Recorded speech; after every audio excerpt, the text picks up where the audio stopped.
which kicked off a year after.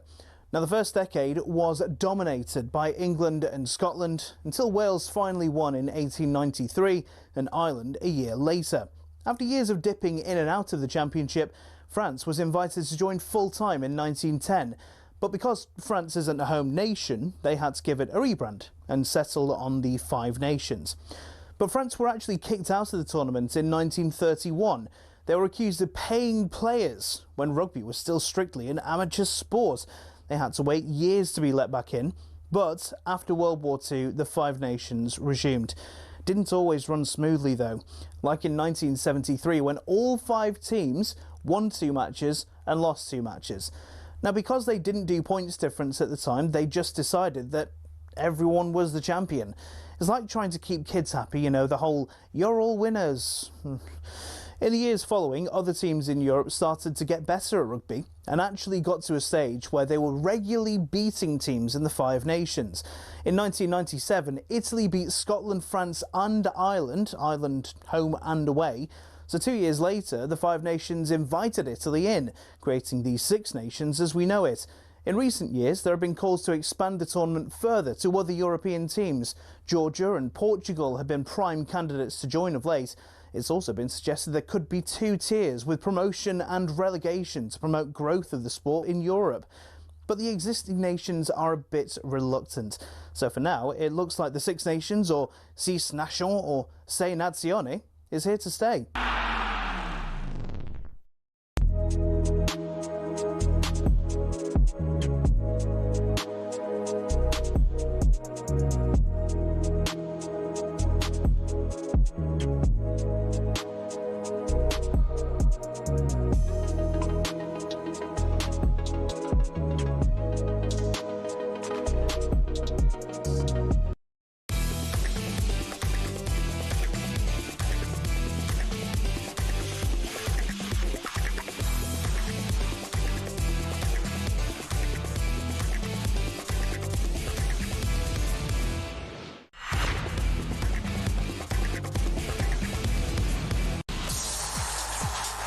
Good evening, how are we? You're listening to the Transfer Insiders on talkSPORT. I'm your host, Max Scott. Alongside me is the inimitable Rory Jennings. We've got an absolute belter for you tonight. Marcus Rashford is officially a Barcelona player.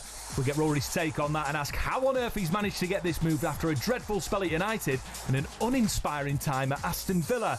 Elsewhere, with all the big guns now bolstering their squads with actual proper strikers, are the days of playing without a recognised striker now over? City already have Haaland, Liverpool signing Ekitike, Arsenal getting Gyökeres through the door soon, Chelsea with João Pedro and Rory Delap. If it's the case that we're returning to prime Barclays Premier League days, we want to know who you think is going to have the best season next season. And Newcastle fans, Isak might still be your player for now, but who's to blame for your lack of signings? He's simply not offering enough of that Saudi cash, a financial rule stifling you, or are your targets uninspired by the prospect of working under Eddie Howe? Get in touch, 03717223344 on WhatsApp and calls 81089 on messages. Let's get into it. This is the Transfer Insiders on talkSPORT.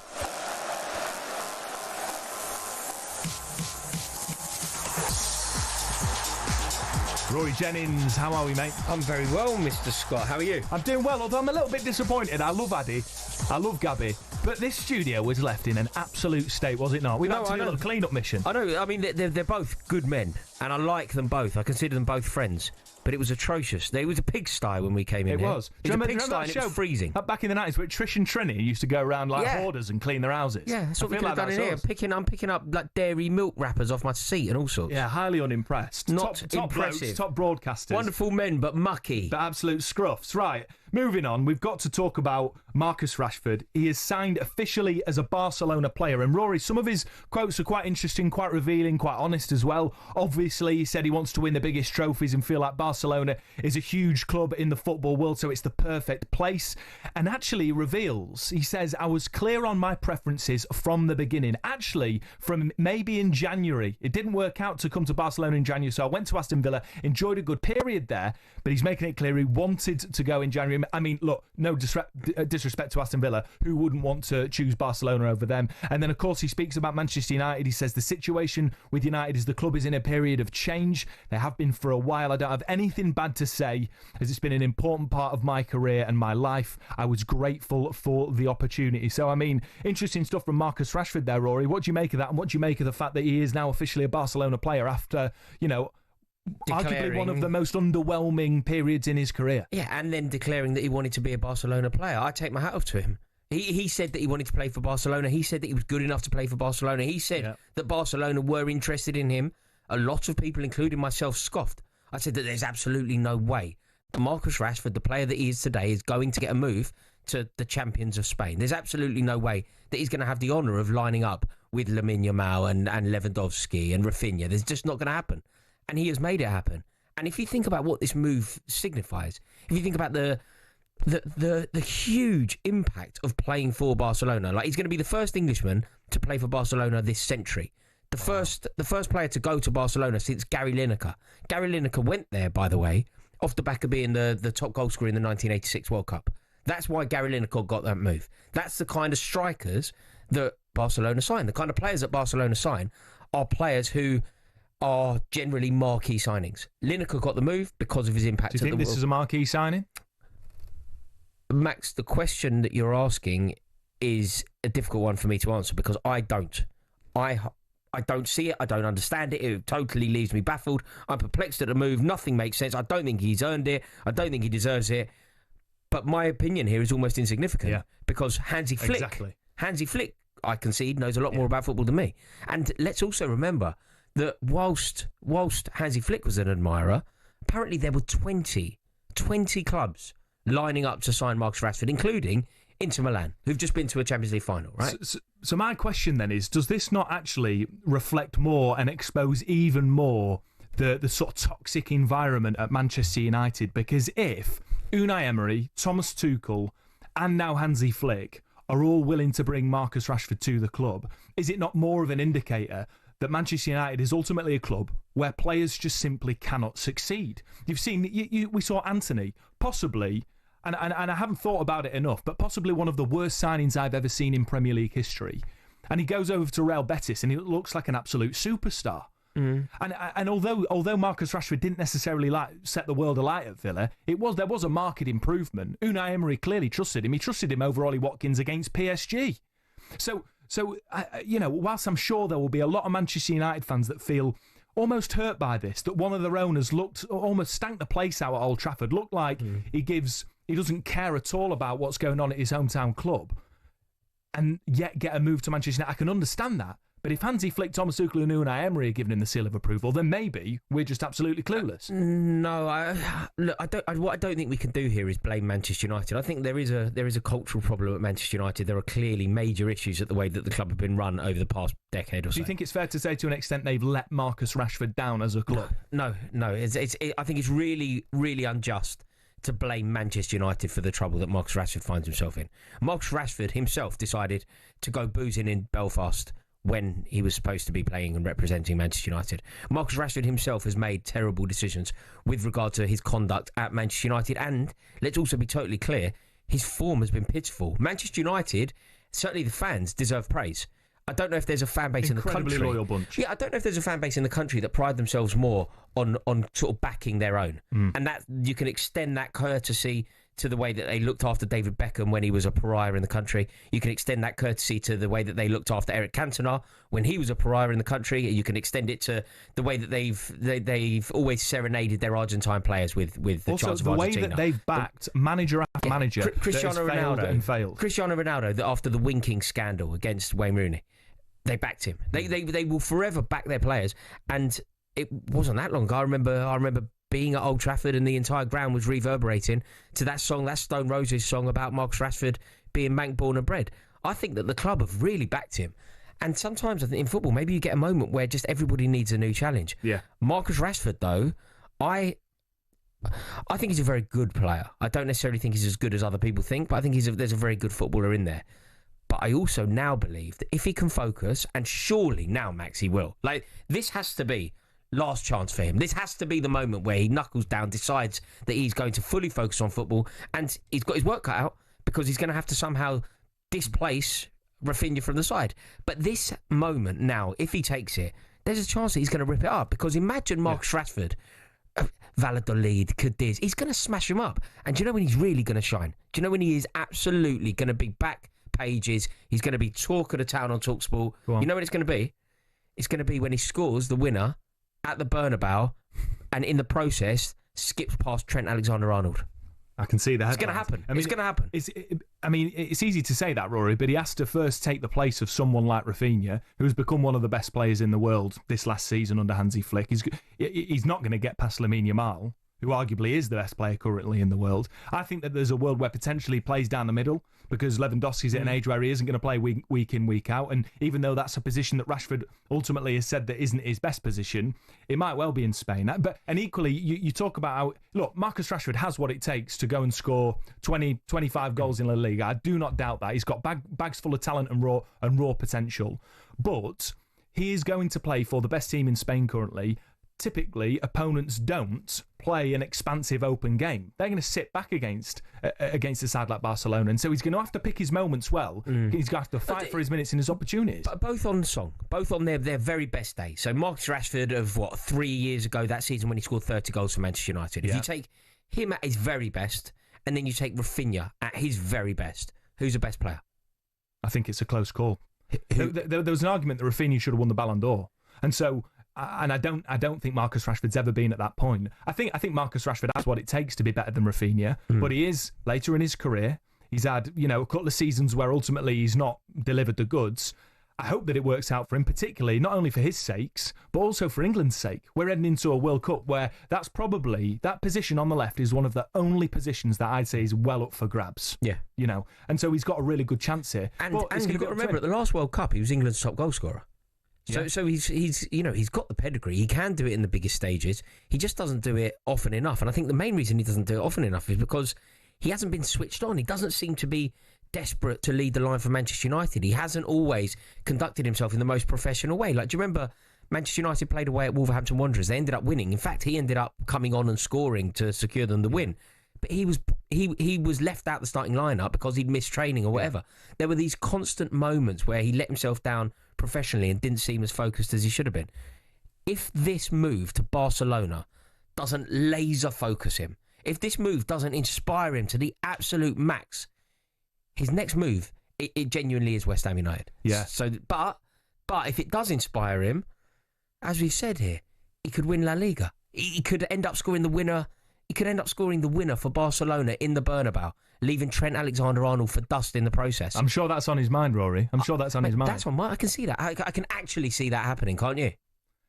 I don't know if I see him getting a game at the minute. I mean, he's got to fight for his space. He's got to earn that place. They haven't taken him there. They haven't taken him there to sit on the bench though, because everybody's talking about Marcus Rashford, and this is a signifier to suggest that he is moving in the right direction of professionalism. He was ready to take a pay cut. He's taken a 15% pay cut, so he's still on 300-ish grand a week, but he has taken a pay cut. That's a statement that he's made. Done. I mean, what do you want? An applause? I would say though, he's gone from 350 to 300. What everyone was saying. It shows how much he loves his career. I mean, you'd go to Barcelona I'd go and play for Barcelona for 30 grand a year, mate. No, and so the point being, I don't think necessarily there needs to be a load of plaudits for an overpaid footballer to take slightly less money to go and play for one of the biggest clubs in the world. I think that he does deserve credit here, because if he didn't do it, we would really give him a lot of stick for not doing it. So say he didn't take the pay cut, we would say that it was a disgrace that he didn't take the pay cut, and we have examples of other footballers still at Manchester United who won't do the same. Well, look, Manchester United fans, we want to hear from you. Get in touch, 03717 223344 81089 on messages. How do you feel about it? Do you feel a little bit burnt by it? Are you happy for the lad? He's one of your own. You're a loyal bunch. Are you happy that he's given an opportunity to get out of the country, start afresh, play for one of the biggest clubs in the world? Let us know what you think. Get in touch as well. We want to hear from you. Which striker? We're going back to a proper era of having proper strikers. Which of the strikers now in the Premier League, look at Gyökeres, Ekitike, Isak, Haaland, Delap, João Pedro, which of them next season is going to have the best season? 03717 223344. You're listening to Transfer Insiders on talkSPORT with Ladbrokes. 18+, be gambleaware.org.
Good evening, you're listening to the Transfer Insiders with me, Max Scott, alongside Rory Jennings. We've been reacting, of course, to the official news that Marcus Rashford is a Barcelona player. I can already see the phone lines lighting up. We'll be taking your calls a little bit later on. We also want to get your take on who you think, as we return to the era of top teams having top strikers. Of those strikers, who do you think is going to have the biggest and the best season next season? But of course, a lot today we've been reacting to the absolutely astonishing Lionesses through to the final of the Women's Euros by the hair on their chinny chin.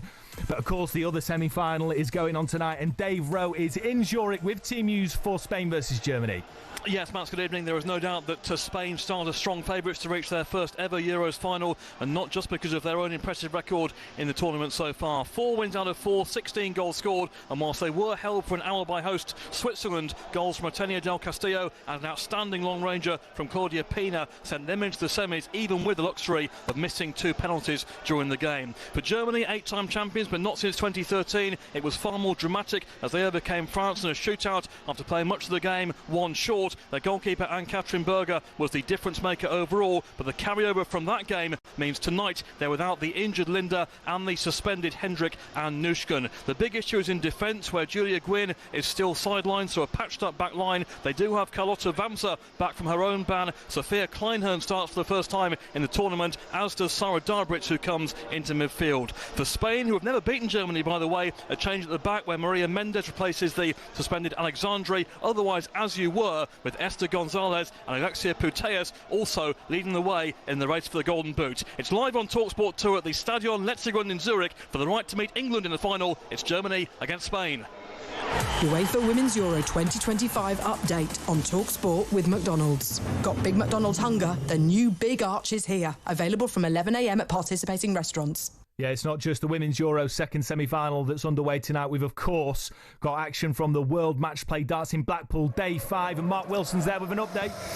Yeah, last 16 here in front of another packed-out crowd at the Winter Gardens in Blackpool. First up, Andrew Gilding produced a match play best when he beat Damon Heta 12-10 in round 1. He takes on Dirk van Duijvenbode, looking to reach the quarterfinals for just the second time here. Later on, Chris Dobie takes on Gerwyn Price, who, of course, involved in that feisty affair with Daryl Gurney. Price has been to the final here but never won it. Then we've got the world champion Luke Littler in action. He averaged 108 in his first round demolition of Ryan Searle. He takes on Jermaine Watamena, who's never ever beaten him. And the final game, Michael Van Gerwen against Josh Rock. Van Gerwen, 52nd game on stage. Won't be too many times he's been the heavy underdog. He is tonight because Josh Rock, one of the informed players on the darting planet. We've just got underway here. All the action is live on talkSPORT 2 Darts YouTube page. And Andrew Gilding opened up with a maximum. Going to be some night at the darts. It's Gilding against Van Duijvenbode first up.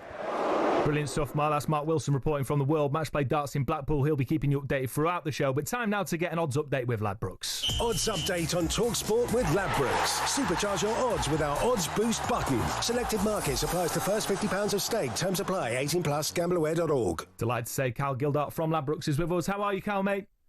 Yeah, not bad at all, thank you. How are you doing? Yeah, I'm doing really well. We've just heard from Dave Rowe there in terms of the team news with that massive semi-final in the Women's Euro, Spain versus Germany.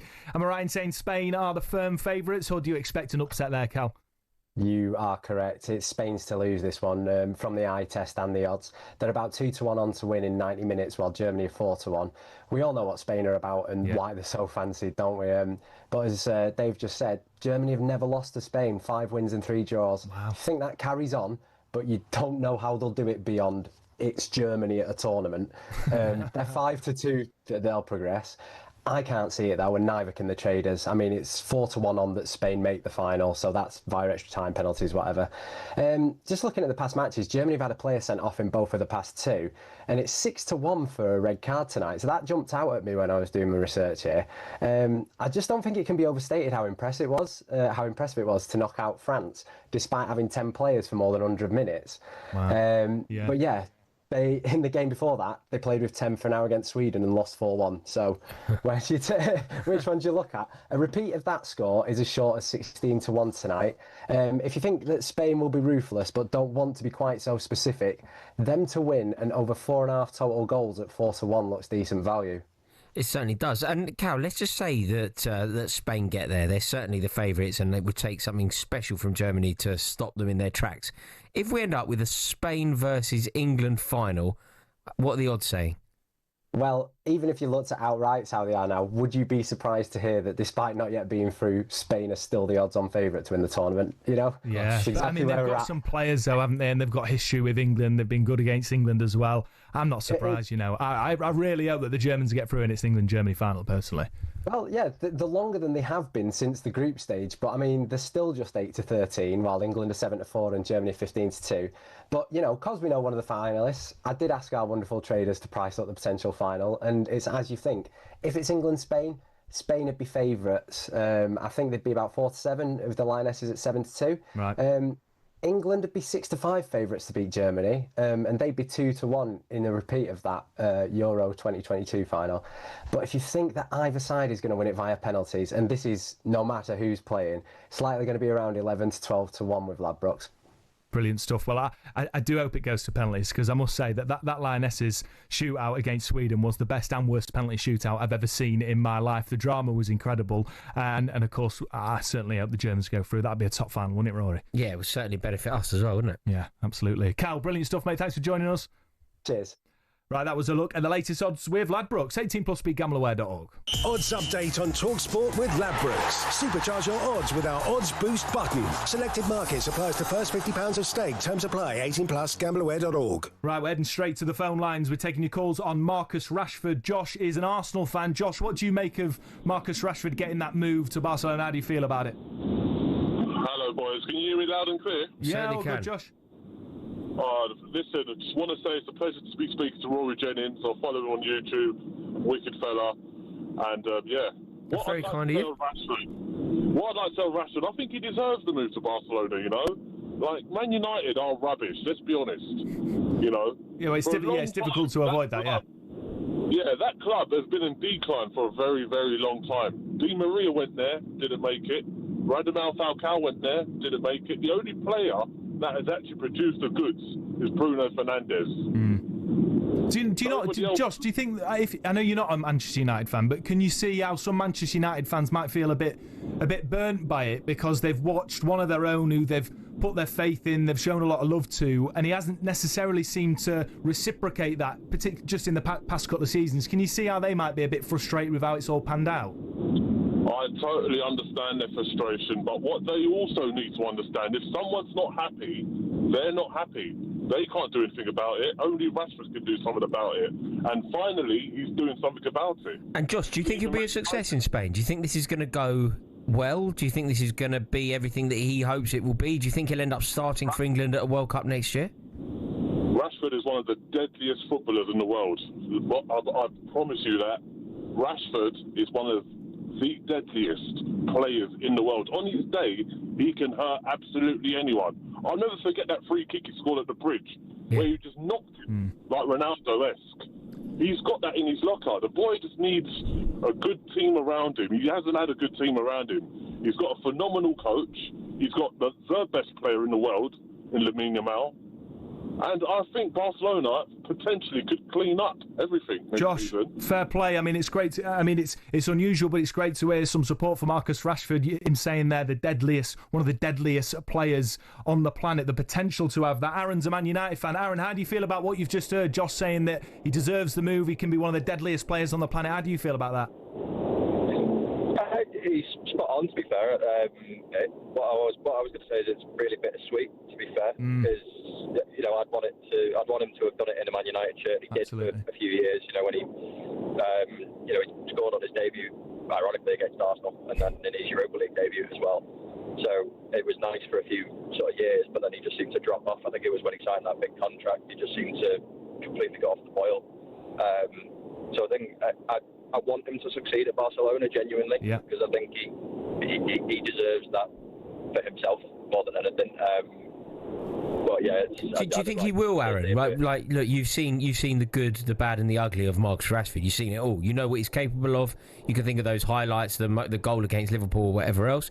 You can also think about the moments where he wasn't available for selection because of his professionalism. You can also remember the moments, I'm sure, when a very rare occurrence actually happened, which was Manchester United fans jeering a home player. What Marcus Rashford is going to turn up at the Nou Camp? I hope it's the Marcus Rashford that sort of broke into the United side when he was, 17, 18, however old he was, because all he wanted to do was just play football. Like, I remember watching the first game thinking, who on earth is this Marcus Rashford lad? And then all of a sudden he's this world beater.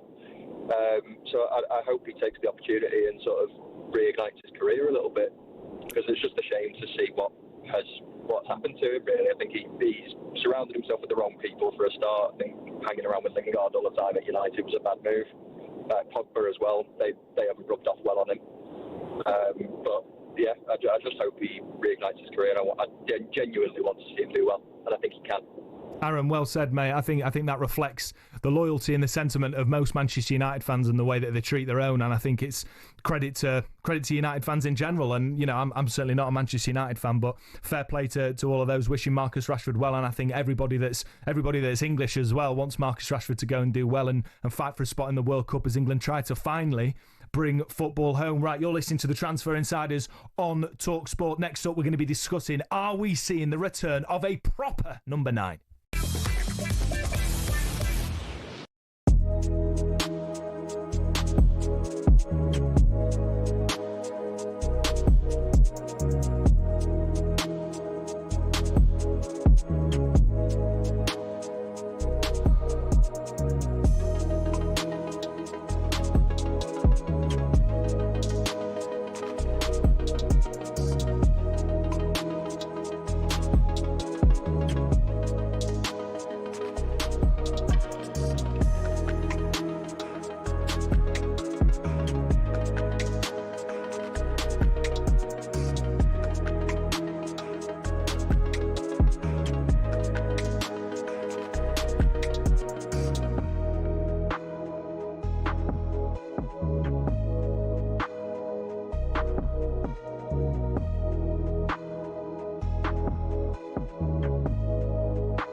This is the Transfer Insiders on talkSPORT with me, Max Scott, and Rory Jennings. Before we get into our striker discussion, our very own Adrian Durham, who was hosting the England game live on talkSPORT last night and is at Spain versus Germany tonight in Switzerland. Let's head over there now for his thoughts. Good evening, Adrian. Guys, thank you very much. We're in Zurich. We're right outside the Letzigrund Stadium. It is absolutely buzzing with fans here, Spain and Germany fans. Seen some England shirts as well because, of course, England already in the final in Basel on Sunday, and they play the winners of this game here tonight, and there are changes for both sides. Let's start with Germany, who make 3 changes, 2 because of suspension, and they've got another player injured as well. The most significant player to come in for them is De Bruyne in midfield.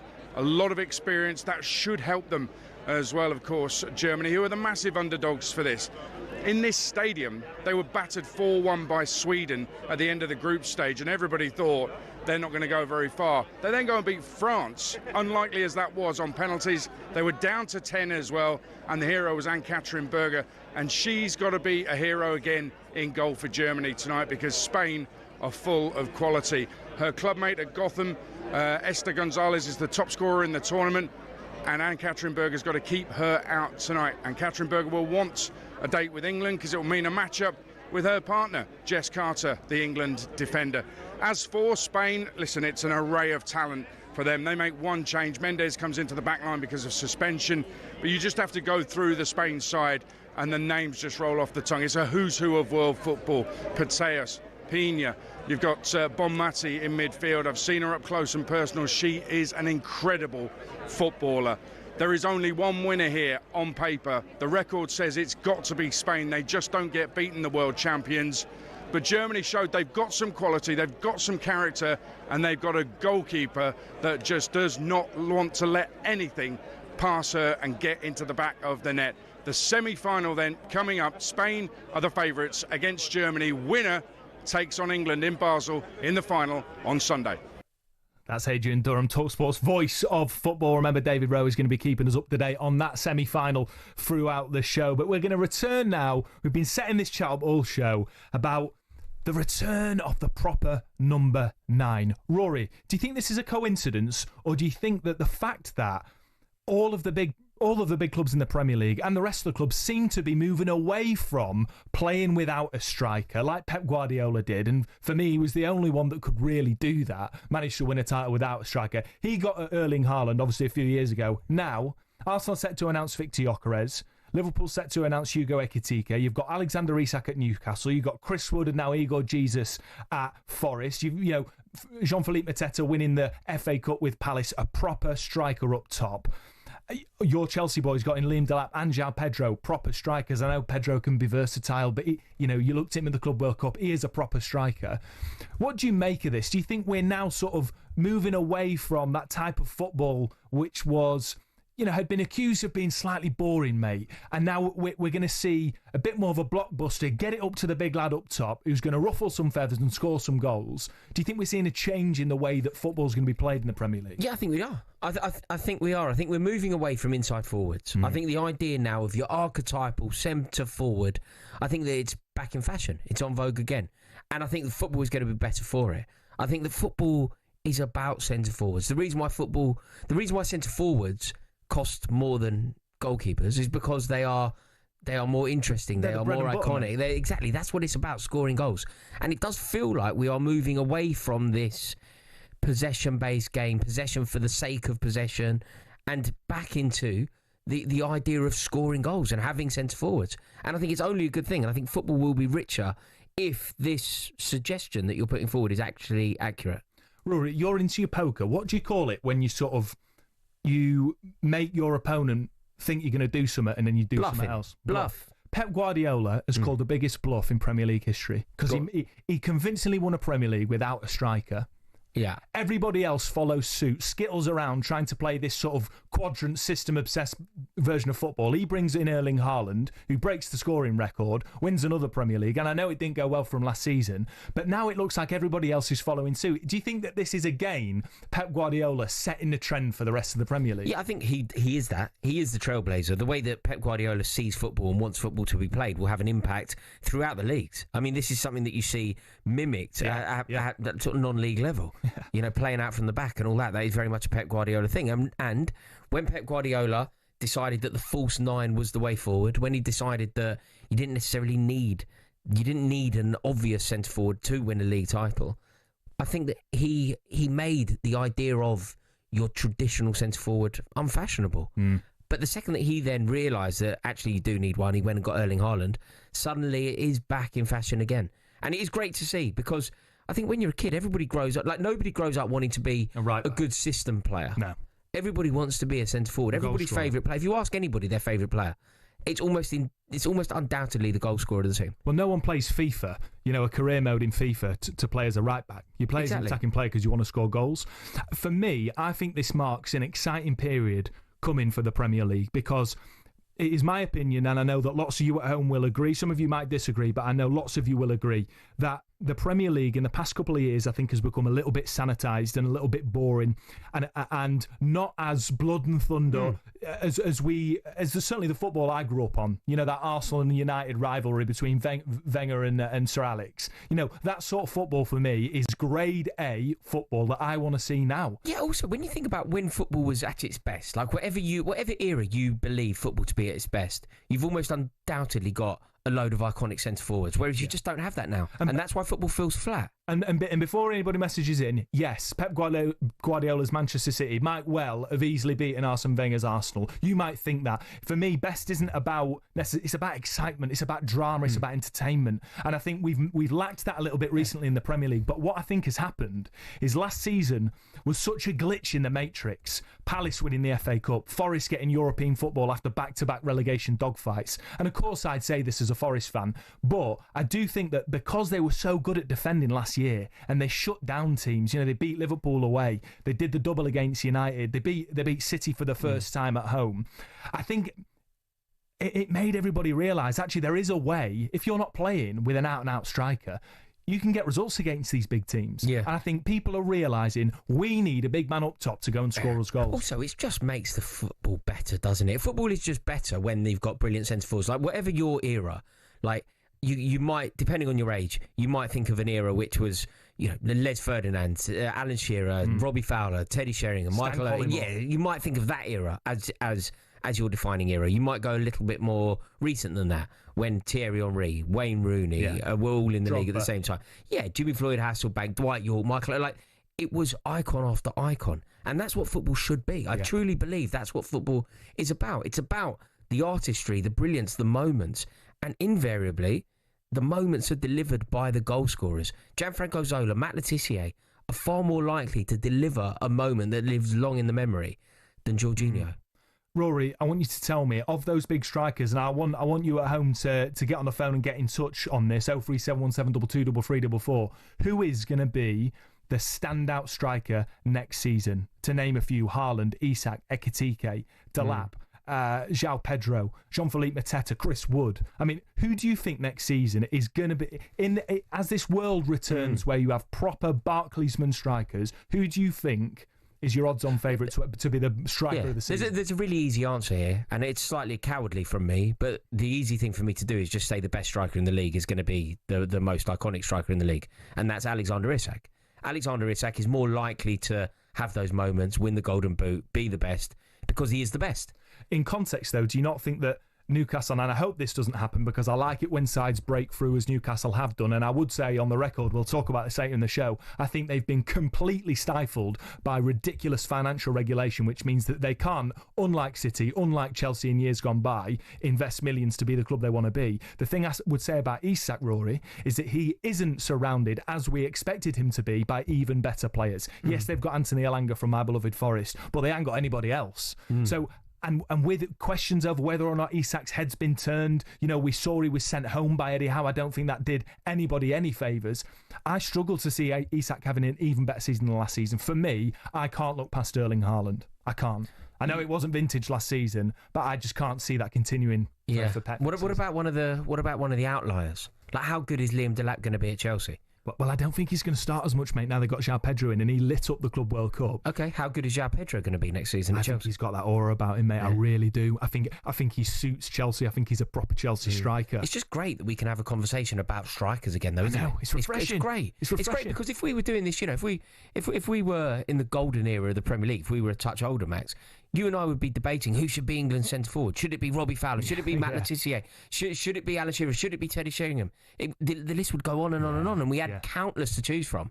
Andy Cole was winning the treble with Manchester United. He wasn't getting in the England team. Yeah. That's the depth of talent that England had. That's the conversation that you could have on the airwaves. Look at the nonsense strikers that you've had to put up with over the recent history. Or non-strikers. Or non-strikers at all. And I know I've backed him to you on this very show, but Kai Havertz, bless him, has been trying his heart out as a striker, and he's not a striker. Yeah, also, do you know when you get gaslit into believing that strikers are good simply because they're good in the era they play? Like the amount of times that people have tried to convince me that I'm wrong about Nicholas Jackson. People go, he's brilliant. I'm like, no, a brilliant striker was Idaho Johnson.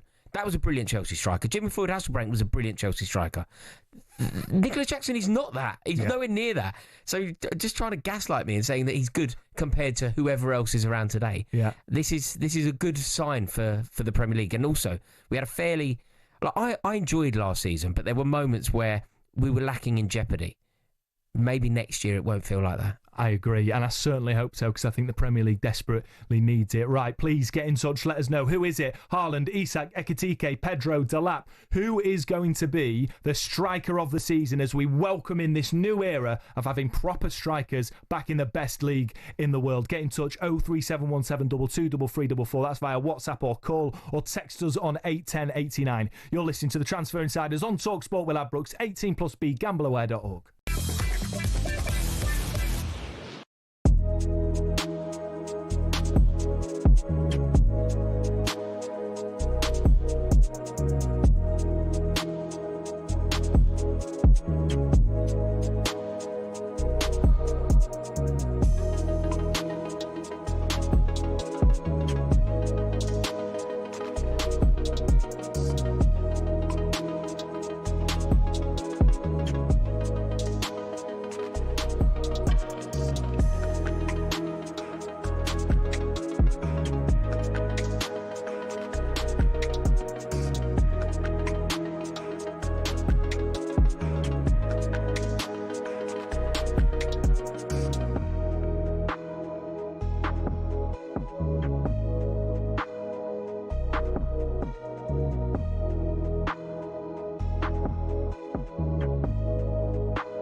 You're listening to the Transfer Insiders on talkSPORT with me, Max Scott, and Rory Jennings. We've been talking about the long-awaited return of the proper striker. Ash in Somerset's got in touch. I love this text, Ash, mate.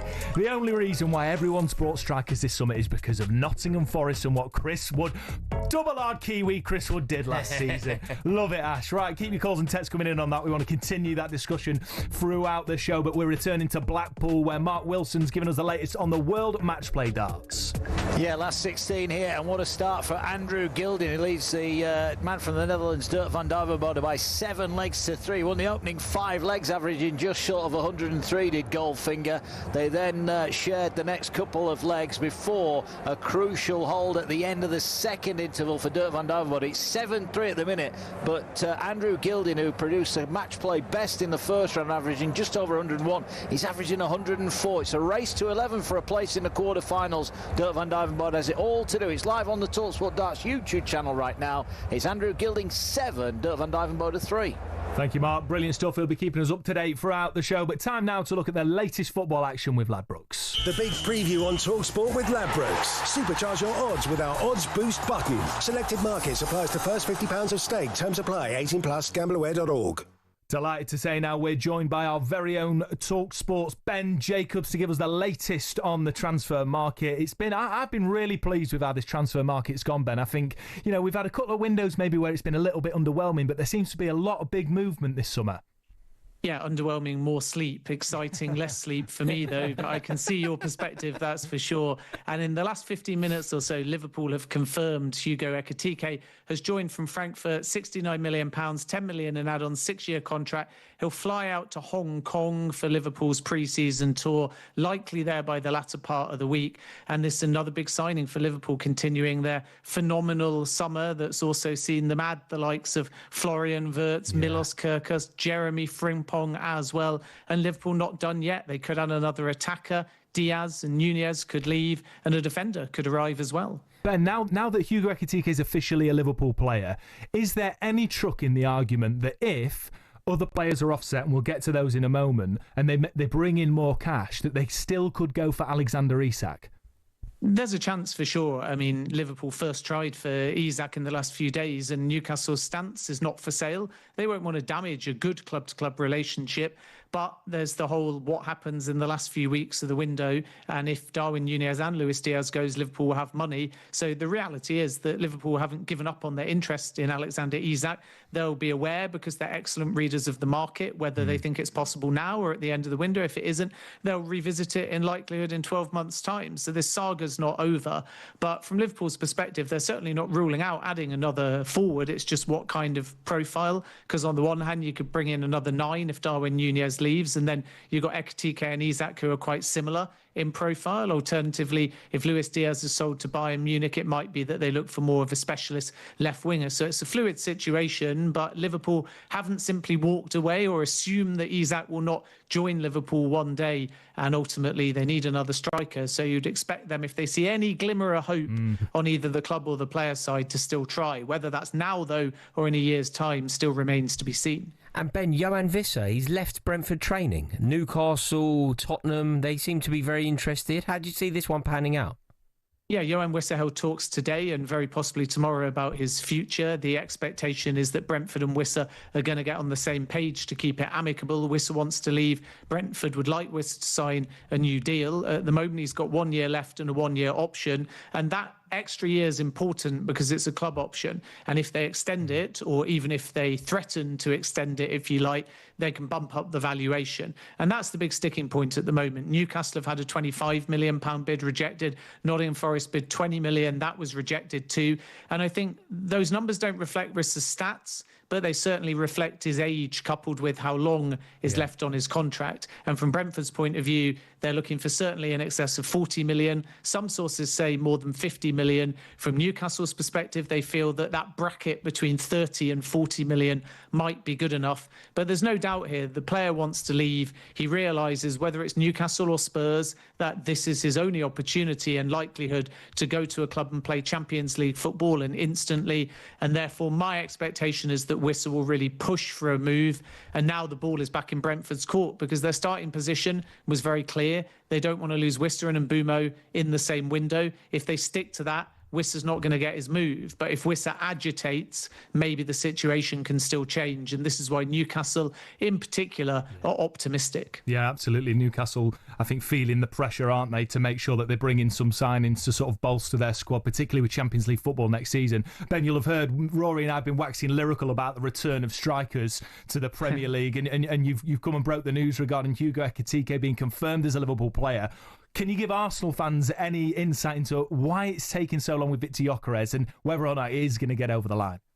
Yeah, it will get over the line, barring something crazy and very unexpected. Now, there's basically an agreement in principle in place, and the expectation from the Gyökeres side is they're going to be able to travel in the next day or two. The deal is 63.5 million euros and 10 million in add-ons. And a lot of Arsenal fans during the delay were saying, why doesn't Andrea Berta just pay 5 million more to get it done? And actually, he's paid 5 million less. And this is why sporting directors time their approaches right. And what happened with this deal to get a breakthrough was that Sporting wanted 70 million euros as the fixed fee, but that included a 10% agent commission. So their take home was 63. And then the Gyökeres camp waived Sporting's requirement to pay an agent commission, and Arsenal agreed to pay 63.5, so more than that original 63, only by a fraction, but the gesture made all of the difference. And then once they had that fixed fee agreed, it was all just about the add-ons, and Sporting wanted them to be a bit more gettable. That took a little bit more time, but we're basically there now, and my expectation is that Victor Gyökeres will get permission to travel and undergo his medical in the next 24 or 48 hours. And Ben, Xavi Simons to Chelsea. Is this one likely, do you think? Yeah, so first of all, if we respect the player side, and this is nothing against you guys, by the way, it's just to put it out there for everyone, the player's preferred pronunciation is Simons, and actually, to avoid any confusion, he goes by Xavi, according to Kevin Hatchard from talkSPORT. So I'm going to start calling him Xavi. I can't do that, Ben. He couldn't lace the real Xavi's boots yet. He's definitely got the Xavi and a homage to David Simons. I like Simons, though, like the mobile. But this is the reason why I wanted to explain it, because now when I start saying Xavi this and Xavi that, people realise that I've not turned mad, and that is the player preference. But if you want to call him Simons or almost like Seaman, the Arsenal goalkeeper, feel free. But it is that over Simons, apparently, according to the player side. But nobody really cares about the pronunciation, more where he's going to go. And my expectation is that Xavi will end up in the Premier League, and you have Chelsea at the moment who are engaged in direct club-to-club talks, and they will make a bid, according to sources. Arsenal could move, and there's some suggestion that this very public transfer at the moment is intended to eke out other suitors. So we'll see if Arsenal come forwards or if they keep focusing on Eberechi Eze. You've got Bayern Munich who could enter the race too. The challenge there is, as I said before, the player wants the Premier League. And the good news with this deal for any club is that even though Xavi joined Leipzig from PSG for a package of 80 million euros, the split of that package is 50 million euros up front, 30 million in add-ons. And because he's only been there as a permanent transfer since January, most of the add-ons haven't been paid. And this is why the price is not going to be in excess of 80 million. It's going to be well north of 50 million euros, but potentially south of 70 million euros, which is somewhere on the money for Xavi's market value. And Chelsea, therefore, are moving. João Pedro technically was the Christopher Nkunku replacement, but if Nicholas Jackson was to go, you would think then Pedro would get more time as number 9, and that would allow Chelsea more opportunity to add a central attacking midfielder. In addition to that, Chelsea are still pushing for Joel Hatto in defence, so they're not done yet in this window. What can you tell us about Hatto, Ben? I mean, I must admit, I don't know a lot about him. What can he bring to Chelsea if they get that over the line? Yeah, teenage defender, very versatile, left-back, centre-back. It's interesting because 12 months ago, Arsenal moved for Joel Hatto. Ajax said no, and Arsenal then subsequently signed other players, and they're well covered now because Christian Mosquera is expected to be announced at some point this evening. And they've got lots of players that can go centre-back, left-back, Calafiori being just one example. Chelsea have got a slightly different idea for Joel Hatto. They want cover for Levi Colwill, but as importantly, they need a backup to Marc Cucurella, because at the moment the options for cover for Marc Cucurella are actually right-sided defenders. We've seen on occasion Reece James go there, Malo Gusto play left-back, and Levi Colwill is far more comfortable at centre-back. So 1 or 2 times he's been used as a left-back and regularly as a left-back also under Maurizio Pochettino, but it's not his favoured position. So Chelsea like the idea of having a comfortable young left-back, but also someone potentially that can challenge Levi Colwill over a period of time. And I think because Renato Veiga is looking for a move away, and he was like Chelsea's Swiss Army knife, there's become need on that left centre-back, left-back side. Hato is fast, physical, intelligent, reads the game well, and can even move into a defensive midfield position in game management, which is useful under Enzo Maresca's system because he wants the centre-backs to be ball-playing and get forwards. And then if he's utilised at left-back, he can be physical and even overlap, and he's not got a bad delivery on him. So key to this deal is not going to be the Hato side. I'm told he's keen on a move. Liverpool also might enter the race, and Hato would be open to Liverpool too. But it's all about Ajax, because at the beginning of the window, they wanted 70 million euros. Chelsea are thinking between 40 and 50 million euros. So either the price is going to drop or there will be a gulf in valuation. But there is a chance that Chelsea place a formal bid in the coming days. And if they bring in Hato and let's just say Xavi, but it could be Alejandro Garnacho as another option, or even Morgan Rogers if Villa's stance changes. But either way, if they get that one more attacker plus that one more defender, then apart from the goalkeeper, Chelsea will believe that come the end of July, they've done a lot of the legwork with the incomings, and then they'll have a month to try and get several players out of the door. Brilliant stuff, Ben. Thanks so much for joining us. That is Ben Jacobs bringing us up to date on all the very latest. All thanks to Ladbrokes. 18+, begambleaware.org. The big preview on talkSPORT with Ladbrokes. Supercharge your odds with our odds boost button. Selected markets applies to first £50 of stake. Terms apply. 18+, gambleaware.org. Keep text coming in on the striker chat because Rick's been in touch. He says the best striker the Premier League has seen recently is Jamie Vardy. No one could play like he did, constantly playing on defenders' shoulders, clinical finishing. No one in the world could do it like him. I mean, you've got to say, I struggle not to put Jamie Vardy in my top 10 Premier League all-time era. I mean, he is a proper... Off the top of my head, I do English 10. I do 10 better than him off the top of my head. Go on, you do 20. No, you struggle for 20. We ain't got time. Jamie Vardy is one of the best we've ever seen in the Premier League. There's probably 10 at Man United. What Radamel Falcao? There's probably 10 at Man United. Marcus Rashford, genuinely. No, over since Premier League, birth of the Premier League, 10 better than Vardy at Man United. Rick, I'm with you. Jamie Vardy, absolute A1 Premier League proper striker. Right, next up, we're going to be getting into Chelsea. Do they need Xavi Simons? Not Simmons. Do they need Xavi Simons? I mean, are Chelsea a good sort of place for a young up-and-coming player to go to? I'm not so sure. You're listening to the Transfer Insiders here on talkSPORT.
From the Toffees to the Tractor Boys, the Eagles to the Seagulls, Gunners, Bees, Hammers and Magpies, Premier League teams have got a load of crazy nicknames. Ever wondered where they came from? Let's start with Everton. They're dubbed the Toffees, but why? Well, because when the club was formed, just down the road there were two local toffee shops. Ye Ancient Everton Toffee House and Mother Noblet's Toffee Shop were big fan favourites. Next, they say if you can't beat 'em, join 'em, and that's exactly what Ipswich Town did when it came to their nickname. The term Tractor Boys used to be chanted by their opponents as a way of putting the team down for their farming background. But during one game back in the late 90s, Ipswich were 1-0 up and they decided to flip the script. 1-0 to the Tractor Boys, they sang, and a new nickname was born. Let's head to Leicester, famous for more than just a red, well, orangey cheese and Jamie Vardy. Leicestershire is also the birthplace of fox hunting, hence the Foxes. Next up, turns out apples are not the only fruit that don't fall far from the tree.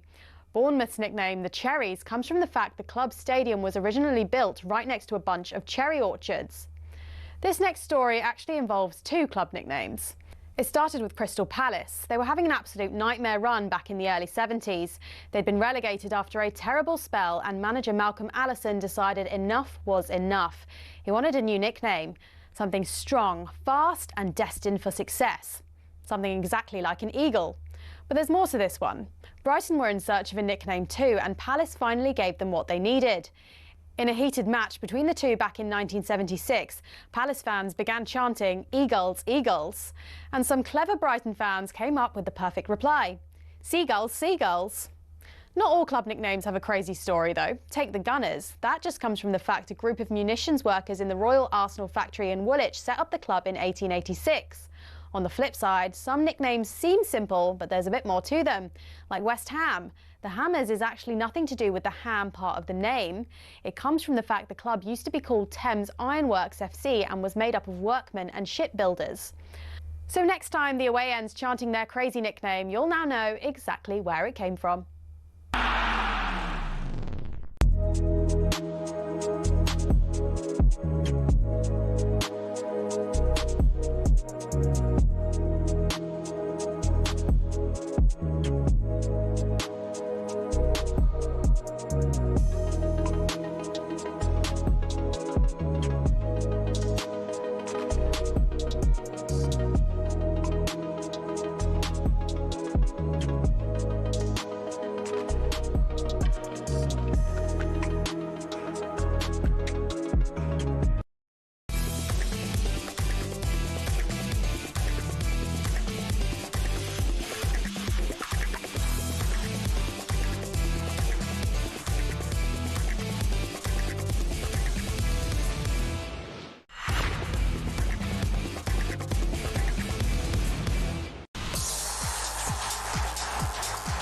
Yeah, good evening. How are we? You're listening to the Transfer Insiders on talkSPORT with me, Max Scott, alongside Rory Jennings. We're having a bit of a domestic about the temperature in here.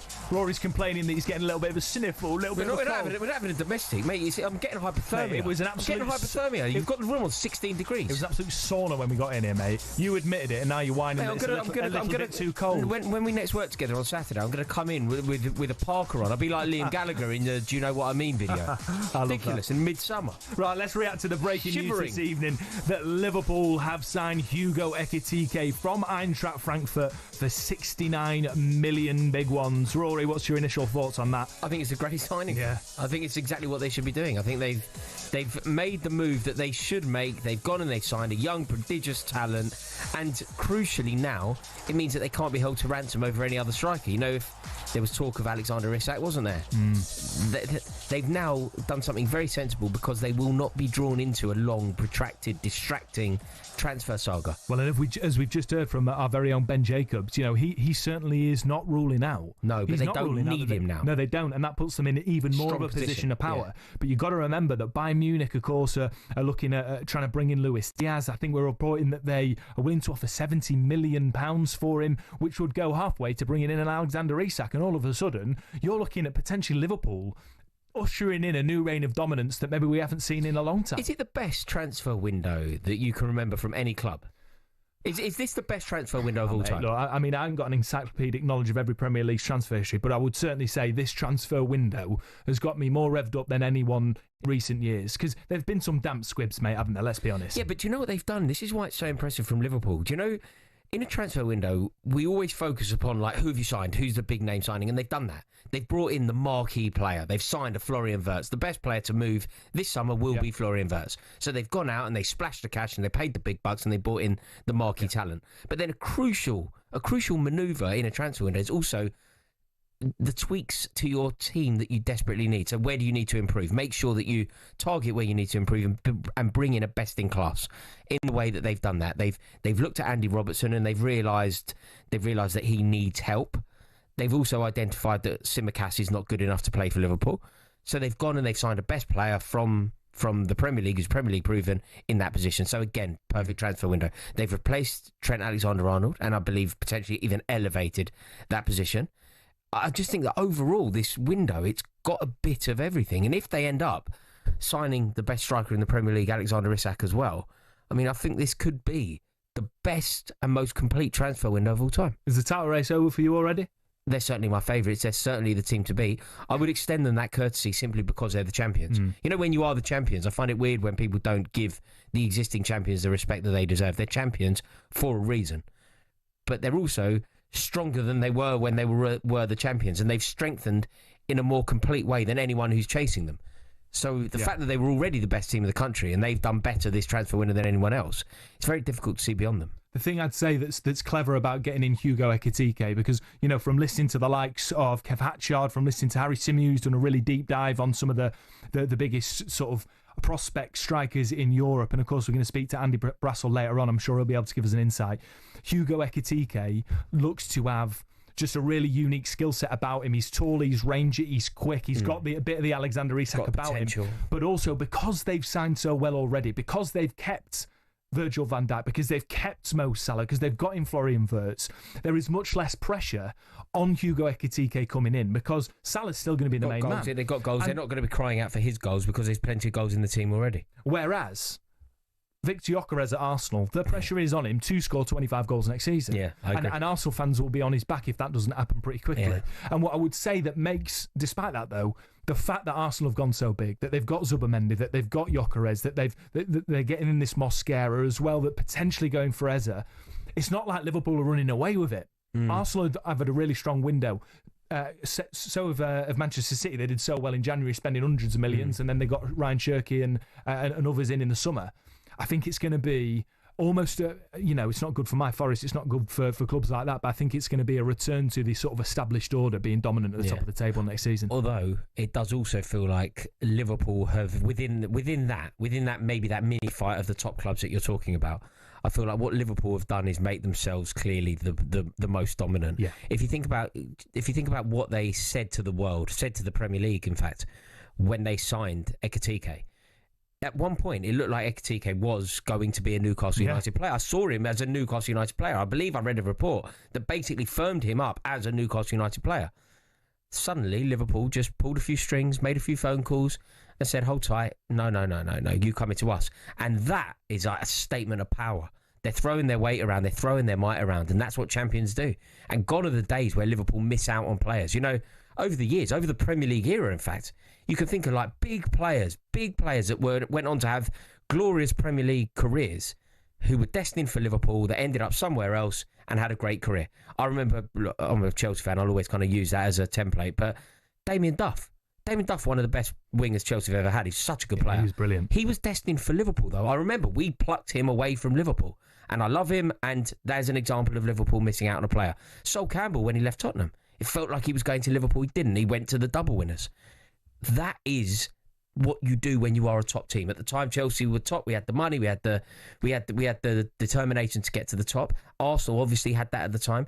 It's now Liverpool's time. They're not missing out on players anymore. If you're just tuning in, Rory and I are reacting to the breaking news this evening. Liverpool have confirmed the signing of Hugo Ekitike from Eintracht Frankfurt for £69 million. And the last thing I'll say on this, Rory, do you know what makes it just Liverpool generally so impressive is that last season they spent back pocket change on Chiesa.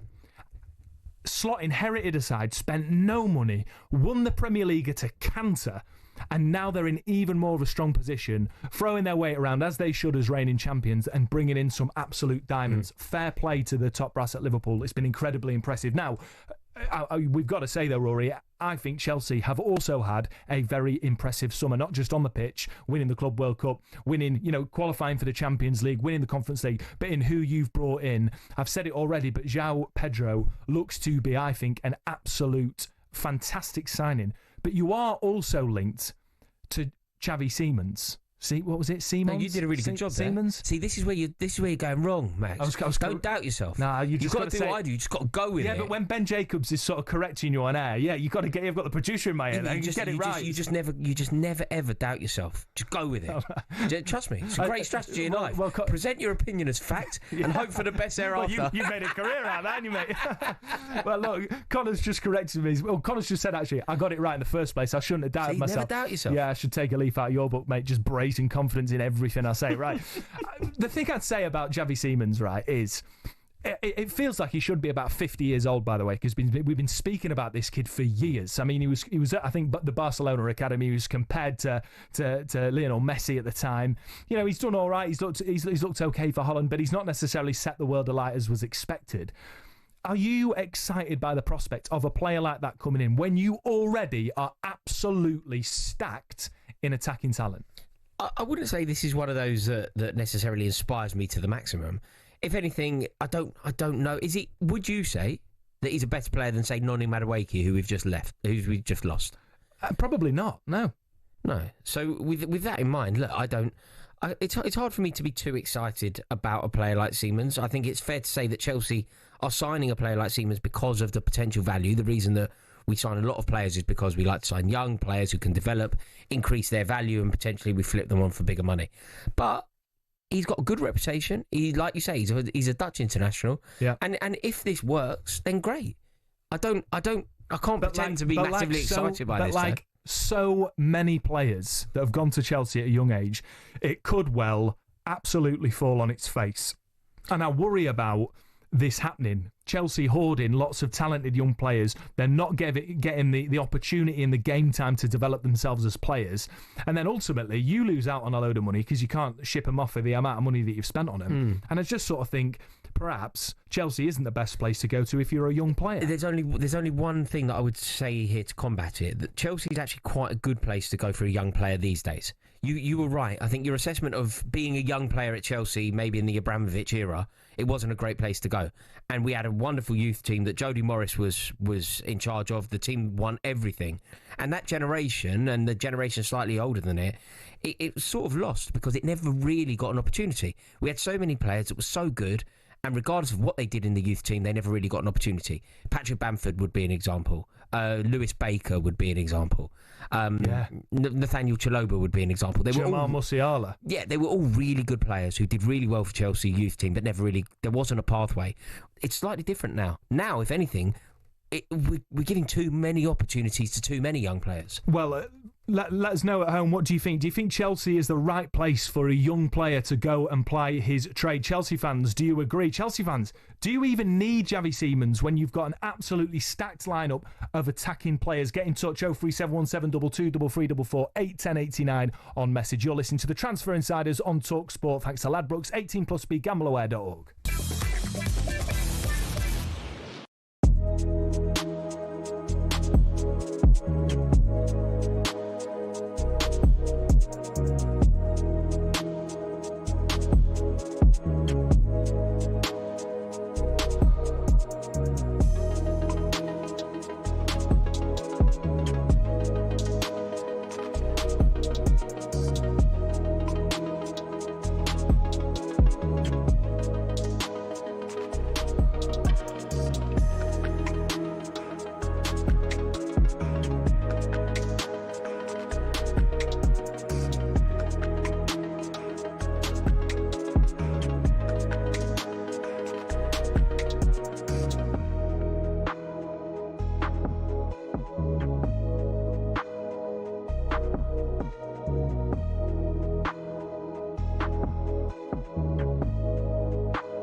You're listening to the Transfer Insiders on talkSPORT with me, Max Scott, alongside Rory, Jennings. We're going to be continuing our chat about Chelsea and whether or not it's the right place for young players to go and develop and improve their careers. Rory seems to think it is now. I'm not quite sure, but we're going to quickly turn over to the Women's Euros, where that other semi-final is in action, and we're going to find out who it looks like England are going to be facing in the final. Dave Rowe. It's Germany 0, Spain 0 with 18 minutes on the clock, and Spain very much in control in terms of possession. That was the expected way the game would flow, but it has to be said Germany have had the one big chance of the match so far, and it came when Spain switched off from a long ball forward by Anne-Catherine Berger. I think Paredes, the Spanish keeper, got an inadvertent flick onto it, and Clara Bull running in from the left-hand side round the back beyond Battier. Well, she got a shot in on goal, and it went just wide of the left-hand post, and a couple of times, in fact, Bull has got in on the left and not been able to quite deal with the situation. Apart from that, Spain, as I say, have been on top possession-wise. Patry and Bonmati combining well down the right, and Carmona overlapping down the left, but they've yet to really threaten Berger in the German goal, apart from a 50-yard lob by Patry that Berger saw easily wide of the left-hand post. It's live on talkSPORT 2. It's still Germany 0, Spain 0. UEFA Women's Euro 2025 update on talkSPORT with McDonald's. Got Big McDonald's hunger? The new Big Arch is here. Available from 11 a.m. at participating restaurants. 10k for Coldplay. Yeah, Coldplay are back at Wembley this summer, and we've got a huge VIP prize up for grabs for one lucky listener. We're giving you the chance to win 6 tickets in a private box for you and your mates on August the 22nd with full hospitality. Plus, we're chucking in 10 grand spending money completely tax-free. Here's how to enter. 18 plus UK, excluding Northern Ireland. For a chance to win, text the word WIN to 83338 by 4th of August at 11 p.m. and you're in the draw. Text costs £2 plus one standard network rate message. You must have the bill payer's permission, or post your name and number to Coldplay Competition, PO Box 3190, Colchester, CO2 HGP, to arrive by 5 p.m. on the 7th of August. This is a TalkSPORT Limited promotion run on TalkSPORT, Talk Virgin Radio UK stations. Full T's and C's at talksport.com. Right, we're going to continue our Chelsea chat. We've been asking the question, considering Chelsea's, let's say, checkered history of bringing in young players. Let me just list a few. Patrick Bamford, Mo Salah, Kevin De Bruyne, Mark Gayhi. It's worked out so far, but it almost didn't for Trevor Chalobah, Romelu Lukaku, Declan Rice, Fikayo Tomori, Jamal Musiala. I mean, the list is endless of young players who've gone to Stamford Bridge, a fantastic club. I've got to admit, a club with rich history. They know how to win things, but it hasn't turned out well for those young players. So we're asking, is Chelsea a good place for someone like Xavi Simons to go, a good place for young people to learn their trade? Tony is an Everton fan. Tony, what do you think, mate? Do you agree with me? Are you a little bit sceptical about Chelsea being a place for youngsters, or do you reckon it's a good place for them to go? You know something, mate, to be fair, a great show you're doing, guys, by the way. Thanks, mate. And I appreciate it. Right? It's Rory. He seems to have tunnel vision about Chelsea. Every player that's played for Chelsea, they're a legend. I mean, I can go far back as Gareth Stanley. I presume he's a legend. I can go back as Mickey Joy. He's a legend, you see. Every tadpole that's had an adventure through Chelsea, they're a legend. Yeah, look at the treatment of Lukaku. Right? He went to Everton. He played outstanding, mate. Right? Great point. Yeah. Now, this is my point, mate, honestly. They've had so much play. Salah, wasn't he there? You know, and what's he done at Liverpool? Look. Where are you going to fit all these players? On the ceiling? And secondly, you know,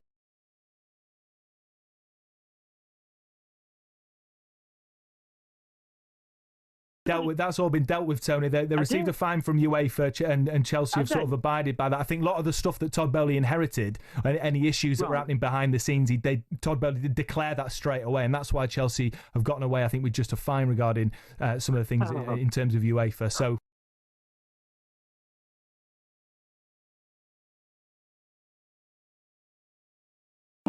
At the end of the day. Well, I think it's difficult to substantiate those claims, but I can certainly understand why he has concerns about young players going to Chelsea. I mean, what do you make of this, Rory? You claiming every single player at Chelsea's a legend? Yeah, I mean, usually I'm not sure I do. I'm not sure I do claim that every player who's played for Chelsea is a legend. I think I'm quite scathing about a lot of players who have played for Chelsea, and I'm often quite hostile about the current players that are playing for Chelsea. So I'm not quite sure. What have you got to say? Checking history. I've just listed off all those names. Musiala, Musiala, Bamford, Salah, De Bruyne. It just hasn't worked. No, Declan Rice, okay. arguably England's next captain. There's a lot to explore here. You know, with regard to, say, Mohamed Salah, with regard to Kevin De Bruyne, you could argue that Chelsea were wrong to let them go. And of course you are correct with a huge amount of hindsight. Somebody at Chelsea should have been able to identify that Mohamed Salah was going to go on to become one of the best players to have ever played in the Premier League and never let them leave. Exactly the same sentence with regard to Kevin De Bruyne. But when Chelsea made the educated decision to allow, say, Kevin De Bruyne to leave... How educated was it? He came on to be one of the best Premier League players we've seen in the Premier League. That's not an educated decision. The year that we let him leave, we won the league. He wouldn't get in our team. There was literally no... We were the champions. So, yeah, Kevin De Bruyne left. It wasn't a mistake in the long run. I'm not saying... The mistakes, I think the more patent mistakes, actually, would be the likes of some... At no point was Kevin De Bruyne going to get into that Chelsea team. A decade or so, half a decade later, he would have come back and been one of the better players at Man City and ultimately become one of the best players at Man City. So would you agree that for Kevin De Bruyne, Chelsea was the wrong move for him? I think sometimes, though, you just take that step down to then go back up, don't you? In the way that, you know, Ekitike, who's now got his move to Liverpool, he was fairly recently at Paris Saint-Germain. He had the move to Paris Saint-Germain. It didn't work out. You leave, you go and score some goals, you then get the second bite of the cherry at the bigger club. I would say, though, there are examples of Chelsea not necessarily doing the right thing with regard to youth players. A great example. Mark Gayhi is the best English centre-half currently playing football. Agreed. Obviously, he gets in the Chelsea team. Obviously, Mark Gayhi, it was a bad move to let him leave. That's a great example of it. I think Vic Tomori would still get in the Chelsea team. Chelsea would be a better team with Tomori part of it. But you know, like, Salah wasn't going to get in the team. We won the league when he left. Yeah, okay, he's gone on to wonderful things. But I don't necessarily think it's simply a case of we should have kept De Bruyne. Because when De Bruyne was at Chelsea, ultimately, he wasn't better than anyone that was in that Chelsea midfield. Look, I understand that, you know, and you could argue, look at Cole Palmer. We've just got a message in, no name on it, but 2 words to say that Chelsea is a good place for youngsters. Cole Palmer. I understand that argument right now, but equally, looking at Xavi Simons, I mean, do you really need another young 22-year-old attacking midfielder when you've got Cole Palmer? I mean, Cole Palmer's been playing on like wide right. He needs to be playing in the middle, doesn't he, behind a striker? You don't need another player like that. You need some experience, some grit, some bottle to bring a bit of leadership to a group of incredibly talented young players. I completely agree with that. I don't think that we're signing Xavi Simons to necessarily totally enhance the first team. I don't think that's the sole motivation for the move. If you look at where Chelsea need to improve, if you look at what is Chelsea's current weakness in the first 11, if you identify that, you then go and spend money to solve that, Simons isn't the answer. He isn't the player for that. So we're not only... we're signing him because I believe people believe that he can contribute to the first team. He can perhaps elevate the first team to a degree. He can give Maresca options, perhaps. And crucially, he can develop and increase his value and potentially be flipped for a lot more money than we've paid for him.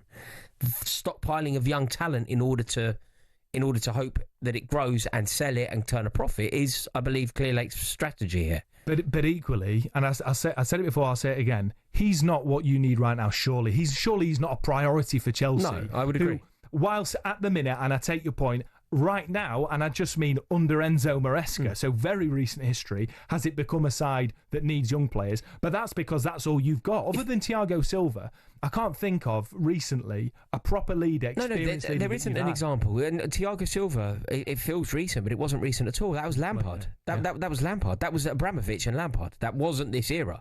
We haven't signed an older player. We haven't signed an experienced player since this ownership have taken charge. If you ask me what Chelsea need, I think if you ask the majority of Chelsea fans what Chelsea need, it would be certain positions, positional conversations. We'd go centre-half, goalkeeper. But what I would love to sign is a 31-year-old Michael Ballack who comes in and just elevates the experience and the nous of the squad. Somebody who arrives and almost everything changes because they arrive. There is a calmness to their arrival. Ballack is an example of that. Thiago Silva is an example of that. Just signing players who have been there and done it. There is a true value in that. But that is not what we do anymore. I know he's pining for a move to Sunderland, and Eric Ten Hag, it seems to be the case, that said no. But surely Granit Xhaka is a player like that. He's gone and won the Bundesliga. He's improved as a player. He's experienced. He's got a bit about him. Would he not be a good Chelsea player? I like... The example of Xhaka I don't necessarily like because I don't necessarily rate him highly enough. But in terms of what Xhaka represents, What, an international with a proven track record of winning silverware and an understanding of the Premier League? That is the exact signing I would like. I would just like the player to be a better example than Xhaka. Just a better player than Xhaka. But yeah, what we need is Thiago Silva 5 years. When we sign Thiago Silva, we need to sign a modern-day Thiago Silva and a new goalkeeper, for crying out loud. Yeah. I mean, it's going to be difficult, I think, to get that. But we will see. And, of course, we'll keep you updated on all the latest transfer news right here on the Transfer Insiders. Right next up, we're going to be delving into Newcastle United. Why is it that they haven't been able to sign the players that they wanted? Are they stifled by PSR rules and financial regulations, or is something else at work? You're listening to the Transfer Insiders on talkSPORT with Ladbrokes, 18+, begambleaware.org.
of lines. From misty pubs and muddy boots, they flew with banter, stakes and suits. Here we go, Test Match Series, up and running. The Lions kick off. The Lions, bold, a touring band, to point red streaks on Aussie land. Gliding to the right-hand side. 1 minute scrums, the next to sing. A pride that jokes but fears nothing. We are taking them boys to the Hurt Arena this weekend. The Wallabies are putting up. Jorgensen will take it out to the air, and Jorgensen scores in the right corner. To win this series, you had to win 2 games, and that's what we're going to go and do next week. Scottish Grant and Leinster Soul, a Cockney jab and Valley's roll. 4 nations, one very wild crew, with dreams stretched deep in red, gold, white, green and dark blue. The British and Irish Lions win 2-1 with a remarkable performance in Sydney. Came as men from different shores to go into test week. Let's hear the Red Sea roll.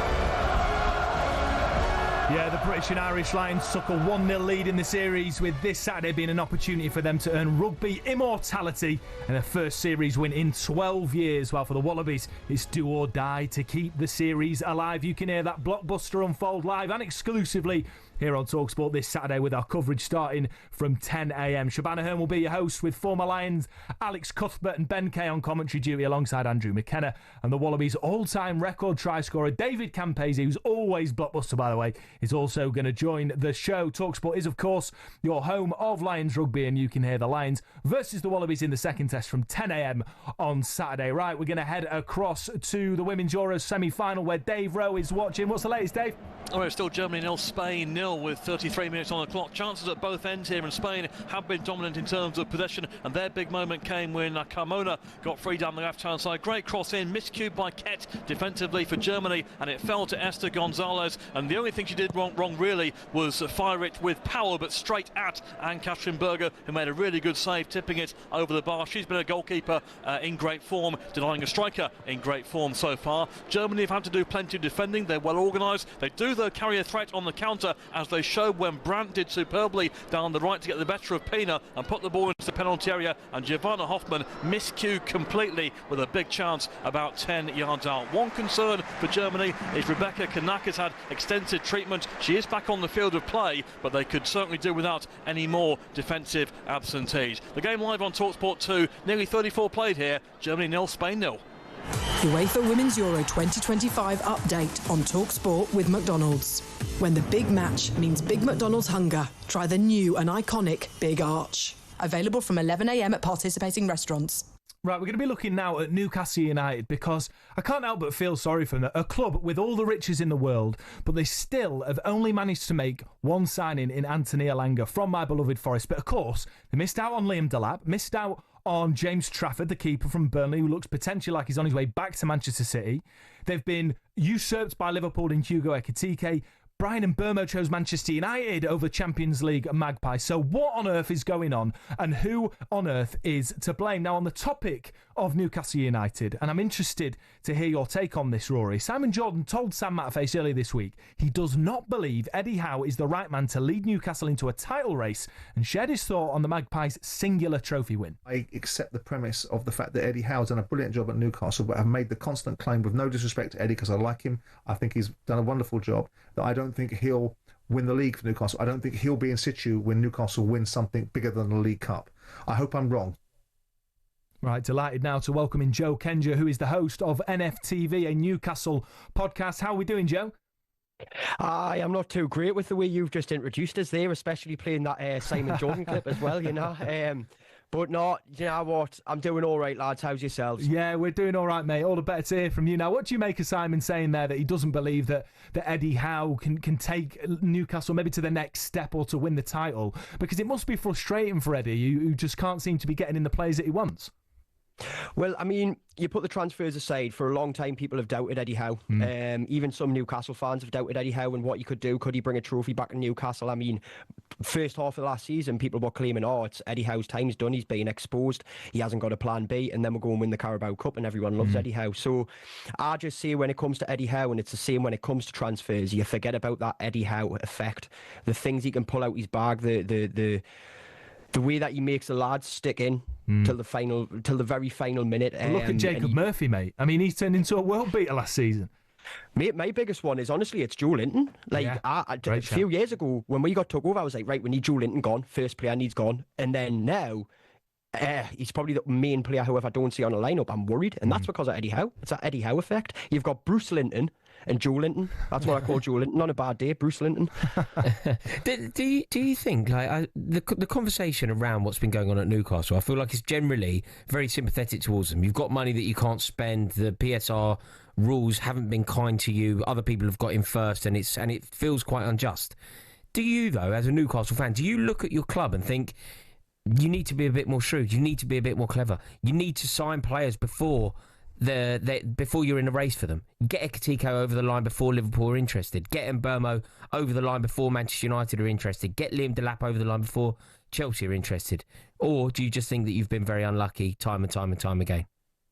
No, I mean, I think when you first see when the takeover happened, where transfer policy was very good. I mean, you seen what we did with Anthony Gordon and such in the documentary, right? And I think that was brilliant the way we did that.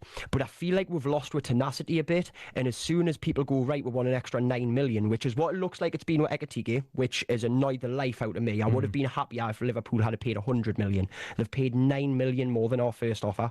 We're not being aggressive enough, in my opinion. And I don't know exactly who's going to be the one to blame for this. But for me, we just need to be going in there and we're going, right, we need that player. It's not a want. Ekatike for me, the same with, and I've noticed you missed this out earlier, Max, is Ryan Shirky for me. I know it wasn't on the table at all for Newcastle, but Man City have just picked him up for what, 35 million? Yeah. We could have easily went in there with a 45 million bid and got absolutely wonderful winger who can use both feet, who's extremely talented. We could have got him straight away if we're just more aggressive, and I think that's been the case with Ekatike as well. We've played the boat a bit. There's a lot of jokes up around here in Newcastle that, oh look, we made Liverpool pay more, what, £9 million for the Premier League winners. It's not that much pocket more. Change. Yeah, it is. It's literally it's pocket change to them. So I think we need to be more aggressive when it comes to a player that we want. You see that in the Trafford situation as well. We've dilly-dallied about and we just haven't got it over the line. Elanga, we first heard about Elanga and it took nearly 3 weeks for the deal to go through. Ekatike to Liverpool got mentioned last week. It's done. Yeah. Is there not? Why are we not being aggressive? I understand that, and I think it's refreshing that you're not just blaming what I'm about to say, and you are admitting that you need to be much more aggressive, because with the financial might that you have as a club, yes, I think you should. But is there not a part of you that looks at the associated party transaction rules that were brought in as an immediate response to the takeover at Newcastle, and do you not look and think, well, before that, Chelsea were able to become who they are now because they just were able to splurge multi-millions. Manchester City have done the same. Do you not feel now that it's a bit of a closed shop at the top and your ambition isn't allowed because of the financial regulations in place?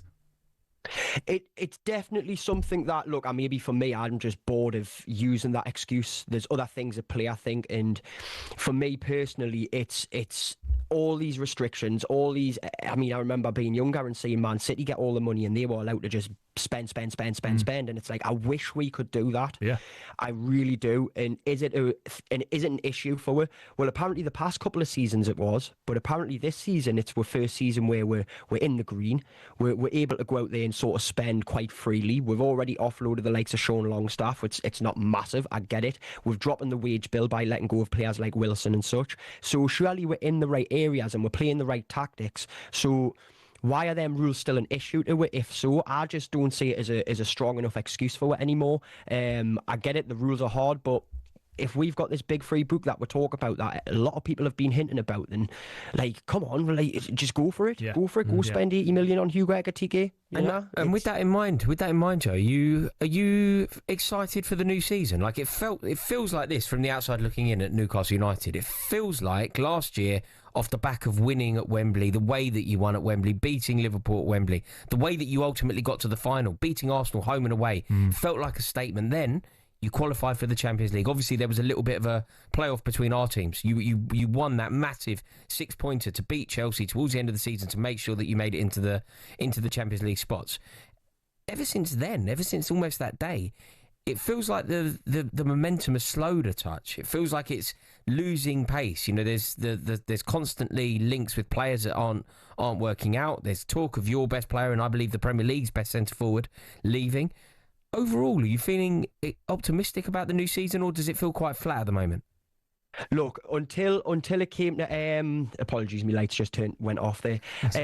Until it came to the Isak news, and apparently he wants more wages, he wants this, he wants that. You never believe it until something really solid comes out and something's over the line. But that's the point where I'm starting to be a bit like, okay, a little bit of my excitement for next season's flying away, and that's because, like you say, and I agree, and not just because I'm a Newcastle fan, although that probably does hold a bit of weight, is I think Isak is the best Premier League in the best striker in the Premier League, I should say. And we shouldn't be focusing on maybe losing him. It reminds us of the Hatton Ben Arfa days, the Johan Kabay days, Demba Ba, losing players like that was heartbreaking just as they were starting again to a really big stride and make a massive name from themselves. And that's all Isak's done since day one. So now it does worry us a bit. Although I think by the end of the summer, Isak's going to have a new contract and he's still going to be a Newcastle player. And I'm very confident. I don't think anything can take away the excitement from the Geordies. And I'm one of those Geordies who thinks it's still too soon for Champions League, personally.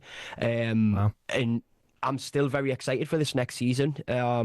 Newcastle's just bound to start hitting new heights. We've got a new drive now. We've tasted silverware for the first time in 70 years. Players like Bruno Guimaraes and Sandro Tonali are only going to start getting better now. And when you start adding players like Anthony Elanga, Fabian Schär's just going to be looking up that pitch, hoofing the ball up and going, well, one of the Anthony's will go for it. Well, I'm a Forest fan, mate. So look, I can testify that you can just lump it up top and he's going to be there. And with Alexander Isak on the end of it and that Swedish connection, I definitely think that can pay dividends. And I know you've said you are a little bit concerned and you don't want to focus too much on Isak, but if Liverpool sell Luis Diaz for £70 million to Bayern Munich, then there's a world in which they decide to go even bigger and try and tempt him away. And but away from that, because I don't want to try and sell a player for you, what's your expectation for next season? I want another good trophy run, and I don't just want it to be, and not to go against what a lot of people were saying about it being a Tim Pot trophy or whatever. I still think it's silverware, it's part of the quadruple, it's part of the treble, it's an important trophy, the Carabao Cup. So for me though, next year I want to try and I want to see where maybe he's reached the final of the FA Cup, go quite far in the Champions League and have some really strong results, against some of the bigger teams, upset a couple of teams. Yeah, like that would be an enjoyable season for me, and finishing where we are making the top flight of Liverpool, Man City, really worry about their title chase, to make them push on a bit more. I want to be a threat to the title. I don't think we'll win it, and I'm not expecting to win it next season, not at all, but I think we'll be a threat, and we should be a threat to the title. So I want to be a threat to the title, I want to make an impact in the Champions League, and I want to try and make it to the FA Cup final. And if you can tie back-to-back Carabao Cup wins in with that as well, well, I'll tell you something, round at the back end of the season, don't talk to me, because it'll be alcohol every day. But no, it's long. Strong showing. Look, I'll say, I hope for the sake of the Premier League that what happens is right, but do look after yourself if that is the case, mate, because we want to get you back on the show another time. Absolute pleasure to have you on, mate. Good man. Good man. Yeah, brilliant stuff. Joe Kenja, host of the NFTV Newcastle podcast, telling us how he's going to celebrate if Newcastle can bring home some more trophy, some more silverware next season. Right, up next, we're going to be looking at the chasing pack. Rory and I both of the opinion that Liverpool are odds-on favourites to win, but how are the likes of Arsenal, Man City, Chelsea positioned to potentially break Anfield hearts and win the title next season? You listen to the Transfer Insiders on talkSPORT.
You're listening to the Transfer Insiders here on talkSPORT with me, Max Scott, alongside Rory, Jennings. We're going to get into the chasing pack in a moment, find out who we think can seriously challenge Liverpool, what with the absolutely stellar transfer window they've had so far this summer. But first, we're heading back to the other semi-final in the Women's Euros. Dave Rose watching for talkSPORT.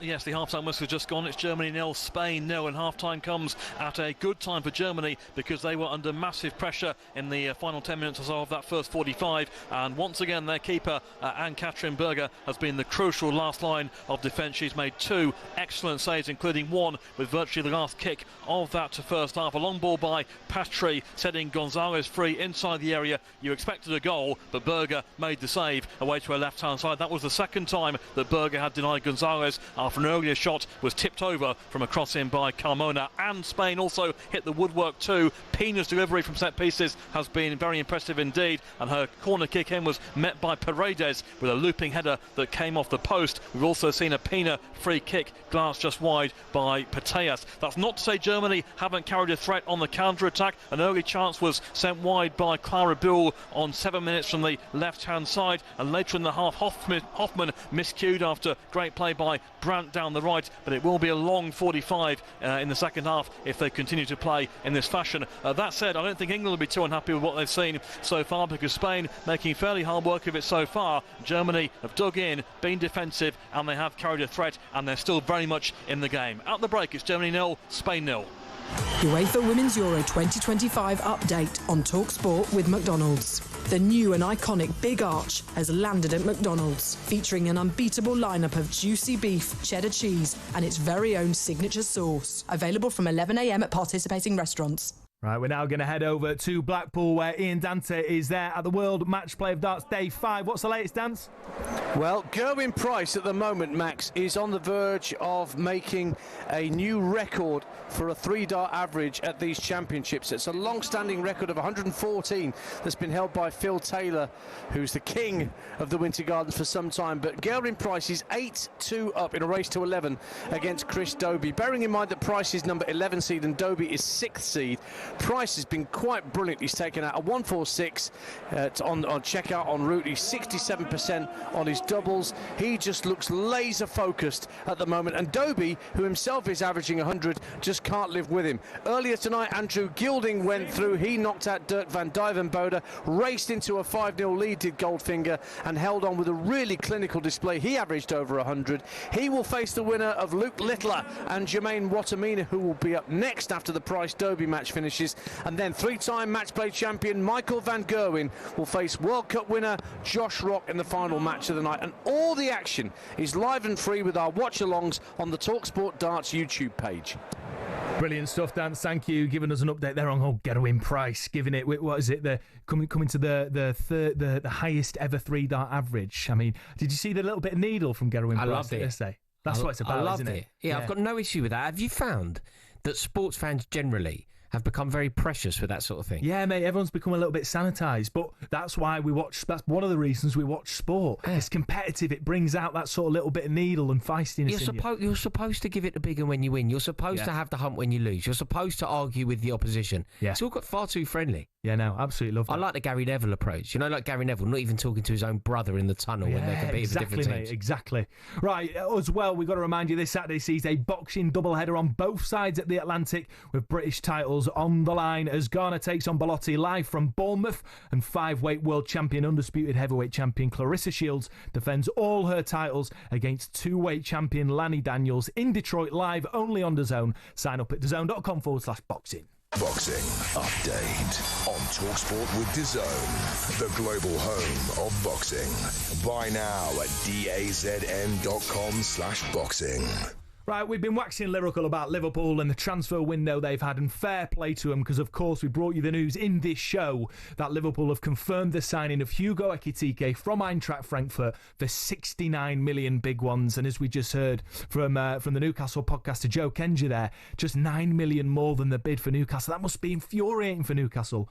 But what about the chasing pack? What about Arsenal? What about City? What about even Chelsea's, Rory's beloved Chelsea? How big a chance have they got to disrupt the title procession that seems to be the case with Liverpool? Now, I'm going to start with Arsenal, Rory. I mean, if they get Gyökeres in, they've already got Zubamendi. They look like they're going to get that defender Mosquera as well, bringing in. So sort of adding some strength in depth. They've got Noni Madueke, of course. But if Arsenal ended their transfer window now, excluding the fact that they are interested, they've been having talks with Eberechi Eze, who, by the way, I do think would be a needle mover. But if it ended now, have they got any chance of winning the title? As things stand, I actually don't think they have. Look, they could totally prove me wrong. Mikel Arteta has proved a lot of people wrong for basically his entire Arsenal career. He's changed Arsenal. How's he proved people wrong? I think he's proved people wrong because he's changed Arsenal, and people seem to forget that. Yeah. What Arsenal are now... No, fair point. What Arsenal are now is a serious football club. We can seriously discuss them winning the league. We could seriously discuss them winning the Champions League. I was petrified. I desperately didn't want it to happen, but I truly believed that they were going to win the European Cup last year. Off the back of beating Real Madrid home and away, I thought they were going to do it. And Mikel Arteta deserves a lot of credit for creating them and turning them into a serious force, a serious contender. Yeah. However, I wonder if this is true. You know, sometimes we say, if X doesn't win it this year, they'll never win it. And it was true about Tottenham. Tottenham, for 2 consecutive years under Pochettino, they arguably had the best team in the country. They accrued the most amount of points over two calendar years and never actually won the league. Over 2 individual calendar years, they had more points than anyone else. Yeah. But they could never convert that into silverware, and Pochettino never won the league. I wonder if that's true with Arsenal. Last year and the year before, it's very important to remember how brilliant they were off the turn of Christmas. They had some dodgy results in London derbies before Christmas. They dropped points at home to West Ham. They dropped points away at Fulham. Then, on the run-in, despite being brilliant, Unai Emery's Villa stopped them winning the league. Yeah. But they also had 19 games and they won 17 of them.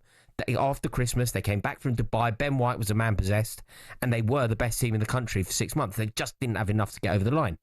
Then last year, so that year they could have won the league. It just didn't go their way. They dropped points in silly games pre-Christmas. Last year, if I were to say to an Arsenal fan before a ball was kicked, Man City will not win the league, it had to be them. Yeah. It had to be them. Absolutely. Yeah. If Man City had made it 5 in a row, you kind of hold your hands up, you go, Guardiola's just a genius. There's no stopping the City juggernaut, and fair play, we're good, but they're better. But they didn't.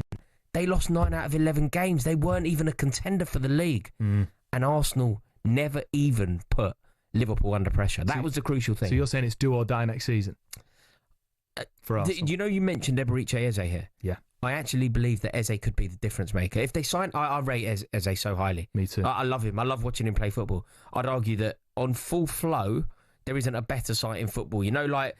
A winger gliding with the ball. I just love watching He's got a bit of the Cole Palmer about him. He's Cole Palmer, Eden Hazard, Arjun Robert, whatever you want to talk. I just love watching that marauding footballer. Yeah. Always aggressive, always confident, always on the front We were talking, weren't we, at the top of the show about the return of the striker and how that feels refreshing. Players like Eberechi Eze, players like Cole Palmer, in this instance Eze, he brings joy and he reminds you of sort of maybe a better time in football where players had the time and the space and the freedom to go and express themselves, and he's got that. And do you think that could turn the needle? I think Eberechi Eze going to Arsenal is such a significant move for them, because think about what it gives Mikel Arteta. Think about what it does to the Arsenal squad. Okay, it's an option instead of Martinelli, but I think that there could be some very uncomfortable conversations around Martin Odegaard if Eberechi Eze ended up at Arsenal, because either Odegaard elevates his performances, because last year they weren't good enough. No. He was poxy at times.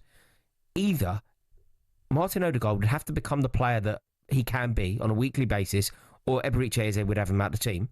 Equally, if Eberechi Eze isn't getting into the team in that position, that means that Martin Odegaard is one of the finest players in the Premier League, and Eze has to play out wide. Yeah. Which means Arsenal would have a front three behind the front man of Gyökeres, of Martin Odegaard in fine form, because the only way he stays in that position is if he is on fine form. Then Eberechi Eze out wide on one wing, with Bukayo Saka, one of the best players in the league, on the other wing. That's title worthy. Absolutely. Now, it'd be remiss of us not to mention Manchester City. Now, obviously it wasn't vintage last season. It's a big reset. Do you think that Manchester City can mount a serious title charge, or do you reckon that the Club World Cup exposed maybe some of those pre-existing issues still not being solved? How do you rate their chances next season? I don't think they'll win the league. I don't think Manchester City will win the league, which when you think about, if you kind of drill into that sentence, I don't see them winning the league. Of course I can be wrong here, and they could win it at Cantor. It's been known before. Yeah, right, Pep off at your peril, right? Yeah, absolutely. But I just don't see it happening, and that in itself is a massive statement, isn't it? Because if I'd said that at any point over the past decade, you would have thought it was ludicrous. It's a huge compliment to Arne Slot and Mikel Arteta. It's a huge compliment to the other two, absolutely. Yeah. But it's also, I just don't think that, you know when you have the end of an era the way that they have, Bernardo Silva, the Ilkay Gundogan, the Kevin De Bruyne, I just don't know that you can pass the baton on that swiftly, that smoothly. I think it's going to take time. And maybe this iteration, these players that have come in, will become that. But I don't know if they will become it quickly enough to win the league next season. Well, we will see. Keep your text coming in on that 03717 22 3 Out of those teams, Arsenal, Chelsea, City, who do you think's most likely to challenge Liverpool, who've had an absolute belter of the summer in terms of signings? This, of course, after they've confirmed the signing of Hugo Ekitike from Frankfurt for £69 million. You're listening to the Transfer Insiders on talkSPORT with Ladbrokes. 18 plus, begambleaware.org.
Toffees to the Tractor Boys, the Eagles to the Seagulls, Gunners, Bees, Hammers and Magpies, Premier League teams have got a load of crazy nicknames.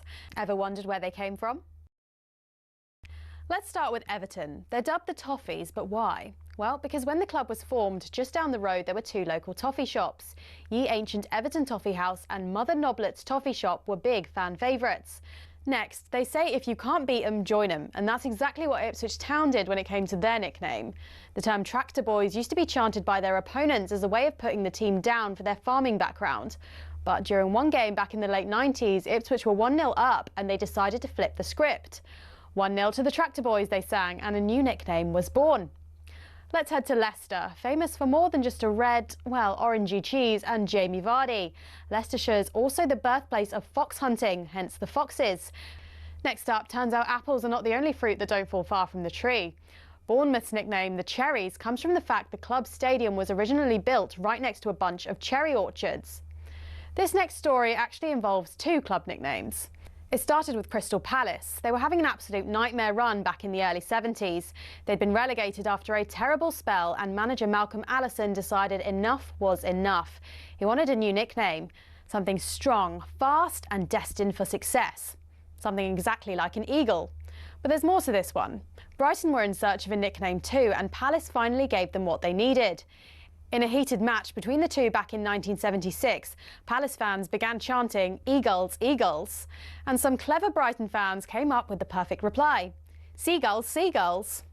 Not all club nicknames have a crazy story, though. Take the Gunners. That just comes from the fact a group of munitions workers in the Royal Arsenal factory in Woolwich set up the club in 1886. On the flip side, some nicknames seem simple, but there's a bit more to them, like West Ham. The Hammers is actually nothing to do with the ham part of the name.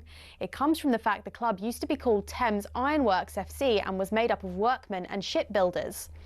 So next time the away end's chanting their crazy nickname, you'll now know exactly where it came from.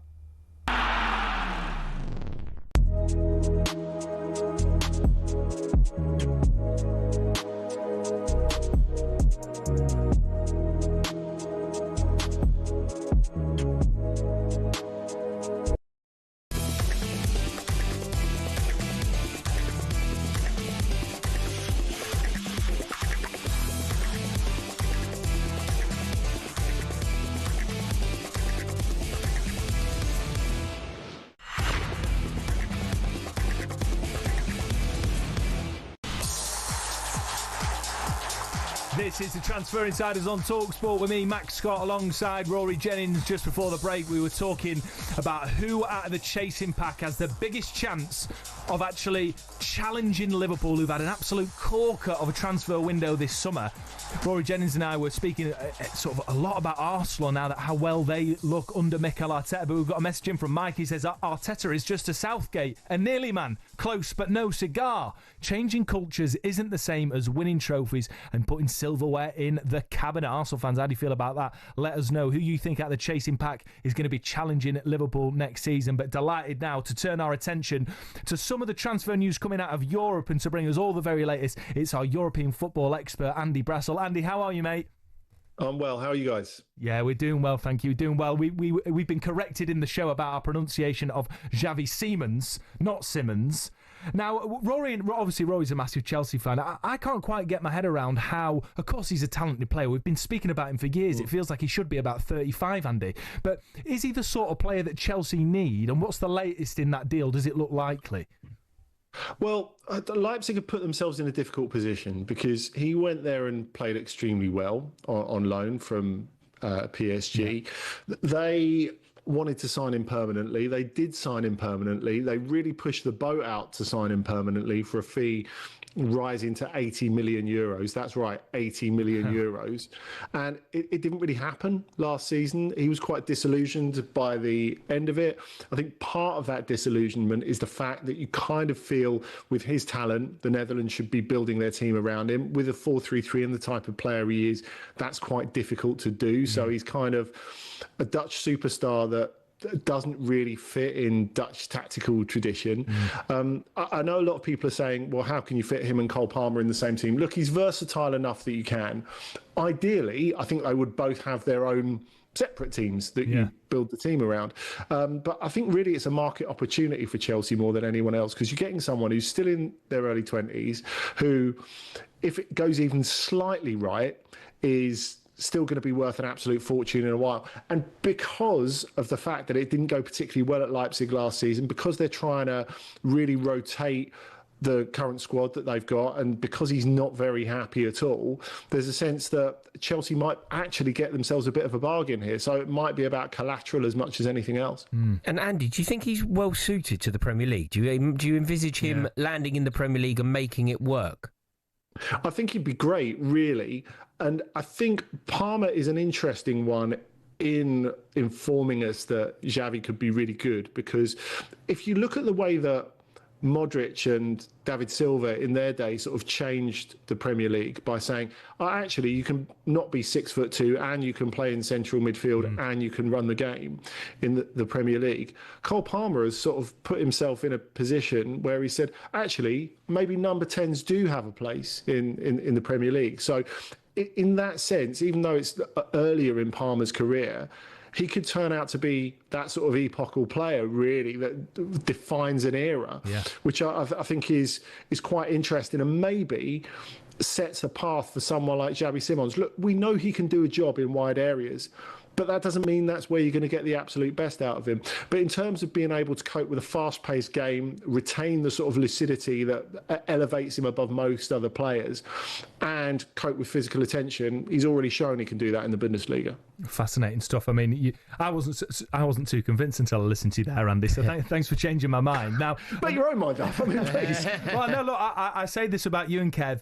You know, I bow to your superior knowledge about European football, because I'm not going to pretend that I'm a Bundesliga expert, and this is why we need you on the show, Andy. Now, going the other way from the Premier League to Germany, there's been lots of talk about the future of Luis Diaz. talkSPORT are reporting today that Bayern Munich are willing to pay up to £70 million for him. Do you see that as a good fit, and do you see that as something that will go through?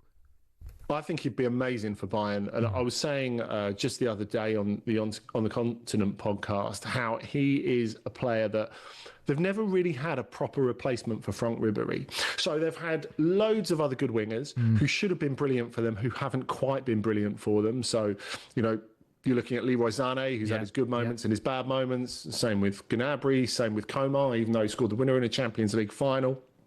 You know, really the cock of the walk in terms of the wide positions at Bayern is Jamal Musiala, and he, again, is really a number 10. You want him in the middle of the pitch rather than on the flanks. So to have someone who's an authentic winger and someone who is just a dog for work like Ribery as well, I think that would be something that would really excite Bayern fans, remind them of the good times. Of course, we know he can come inside and score goals as well, so maybe he's even an improvement. It may seem sacrilegious to Bayern fans to say that, but maybe he's even an improvement in time in Ribery. Luis Diaz clearly wants to go there, and Liverpool have got to do something, because he's only got 2 years left on his contract. So selling him this summer and selling him next summer is night and day. If he's not going to sign again, I think they have to make it happen now. Now, the problem is that Bayern they're spending bigger than they have done in the past on transfer fees, because it used to be small transfer fees, big wages. Now they've sort of slightly evolved to fit in with the rest of football. But having said that, they've got an issue, because they want to sign both Luis Diaz and Nick Voltemada, who Stuttgart are being really intransigent on. One of the stars of the Euro under-21s. He looked brilliant. James McAtee.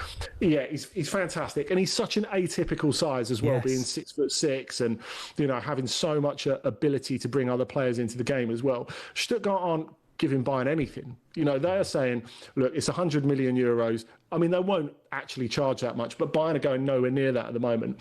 So funnily enough, Tottenham could have a key role in all of this, because Tottenham have shown at least a degree of interest in João Palhinha. Now, in that part of the field, there's a lot of congestion. Bayern have got about 6-7 central midfielders vying for 2-3 places. Palhinha had a really bad first season at Bayern, not entirely his own fault. A lot of it's to do with injury, but it was clear from the start that Vincent Kompany was not completely sold on him. And it's funny, because Bayern had gone really big trying to sign him over the length of 2 transfer windows, finally got him, and then you have a new coach who goes, maybe not. And he wasn't convinced.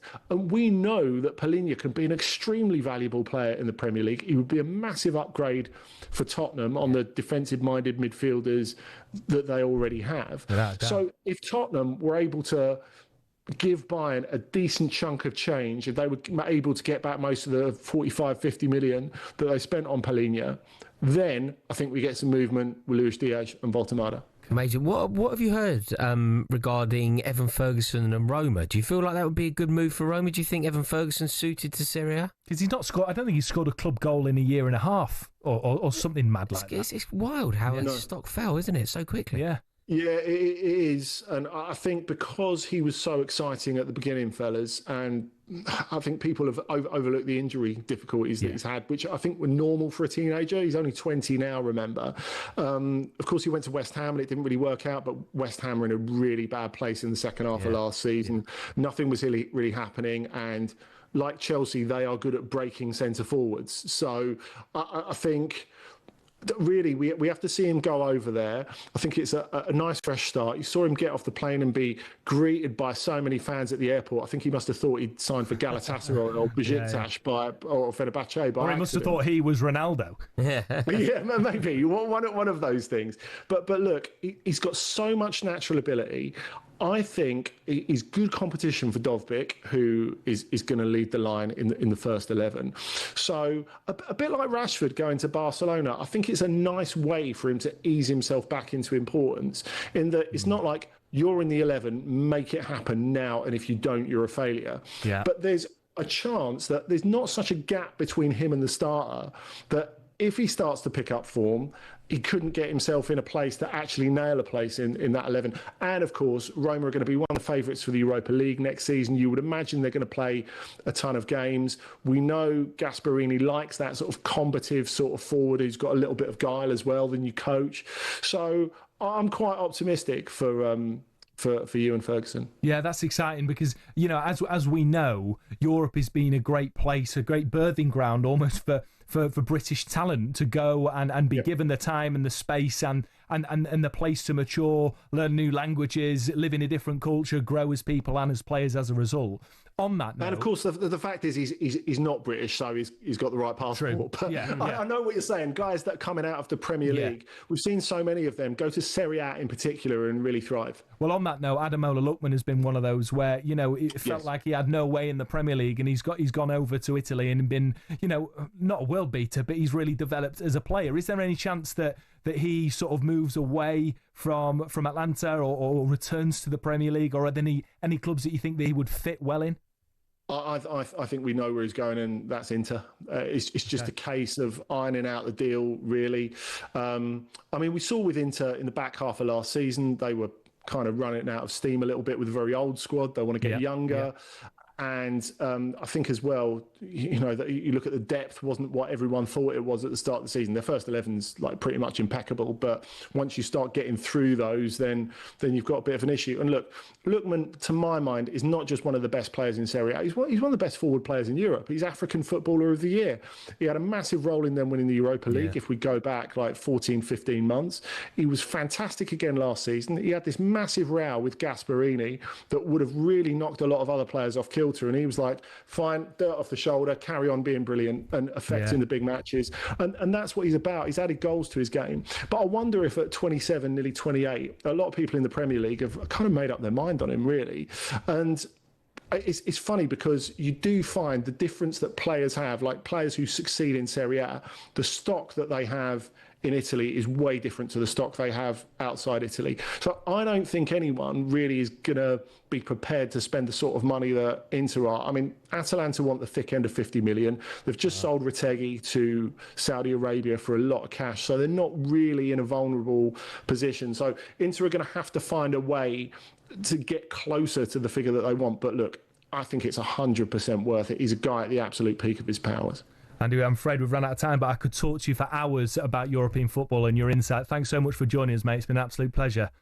Pleasure. Thank you, guys. That is Andy Brassel, one of our esteemed European football experts. What a man. It's like a didactic conversation. I come out of that with like higher IQ points. What a man. I feel refreshed. I feel like it's almost like a baptism of knowledge. Do you know what I mean? I feel like a better person for listening to Andy Brassel. Absolutely, mate. I am a better person off the back of that chat. We are. Thank you, Andy Brassel. Right, you're listening to the Transfer Insiders on talkSPORT with Ladbrokes, 18+, begambleaware.org.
Good evening, you're listening to the Transfer Insiders here on talkSPORT. Me, Max Scott, alongside Rory, Jennings. We're going to get into our favourite feature, rumour has it, in just a moment, but we've got to head to that Women's Euro semi-final. What is the latest, Dave Rowe?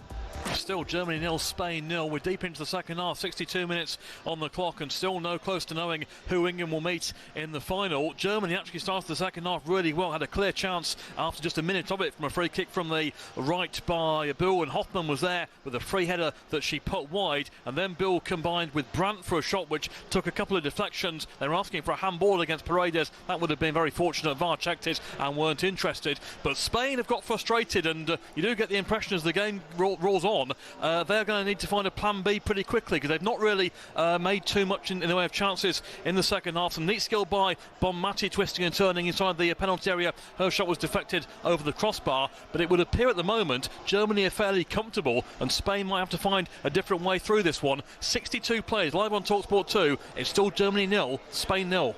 UEFA Women's Euro 2025 update on talkSPORT with McDonald's. Got big McDonald's hunger? Order the iconic new Big Arch on the McDonald's app. Available from 11 a.m. at participating restaurants. Yeah, Dave Rowe's going to be keeping us updated on that one. Of course, we hope that one goes on for as long as possible. So whoever it is that are facing the Lionesses on Sunday in Zurich are absolutely cream crackered. Right, we're going to head over to the darts where Mark Wilson's got the latest from the World Match Play. What's the latest, Mark? We've just seen a world-class performance from Gerwyn Price. He's beaten Chris Dobey by 11 legs to 3, average 108.73. 10 legs deep, he was on for a tournament record average. He was up over 116, couldn't quite maintain it, but his doubles out of this world. 73% hit, 11 out of 15. Gave Dobey, fellow Premier League star, absolutely no chance. Up now, Luke Littler. He's in action, the world champion, against Jermaine Wattimena. Littler managed to bust 127, trying to go for the finish in the first leg, eventually lost the leg. It's a race to 11. It's live on the talkSPORT Darts YouTube page right now. It's Littler 0, Wattimena 1. Brilliant stuff, Mark. Brilliant stuff for Gerwyn Price as well, after he shown a bit of needle last night in Blackpool. Right, now it's time for a little bit of this.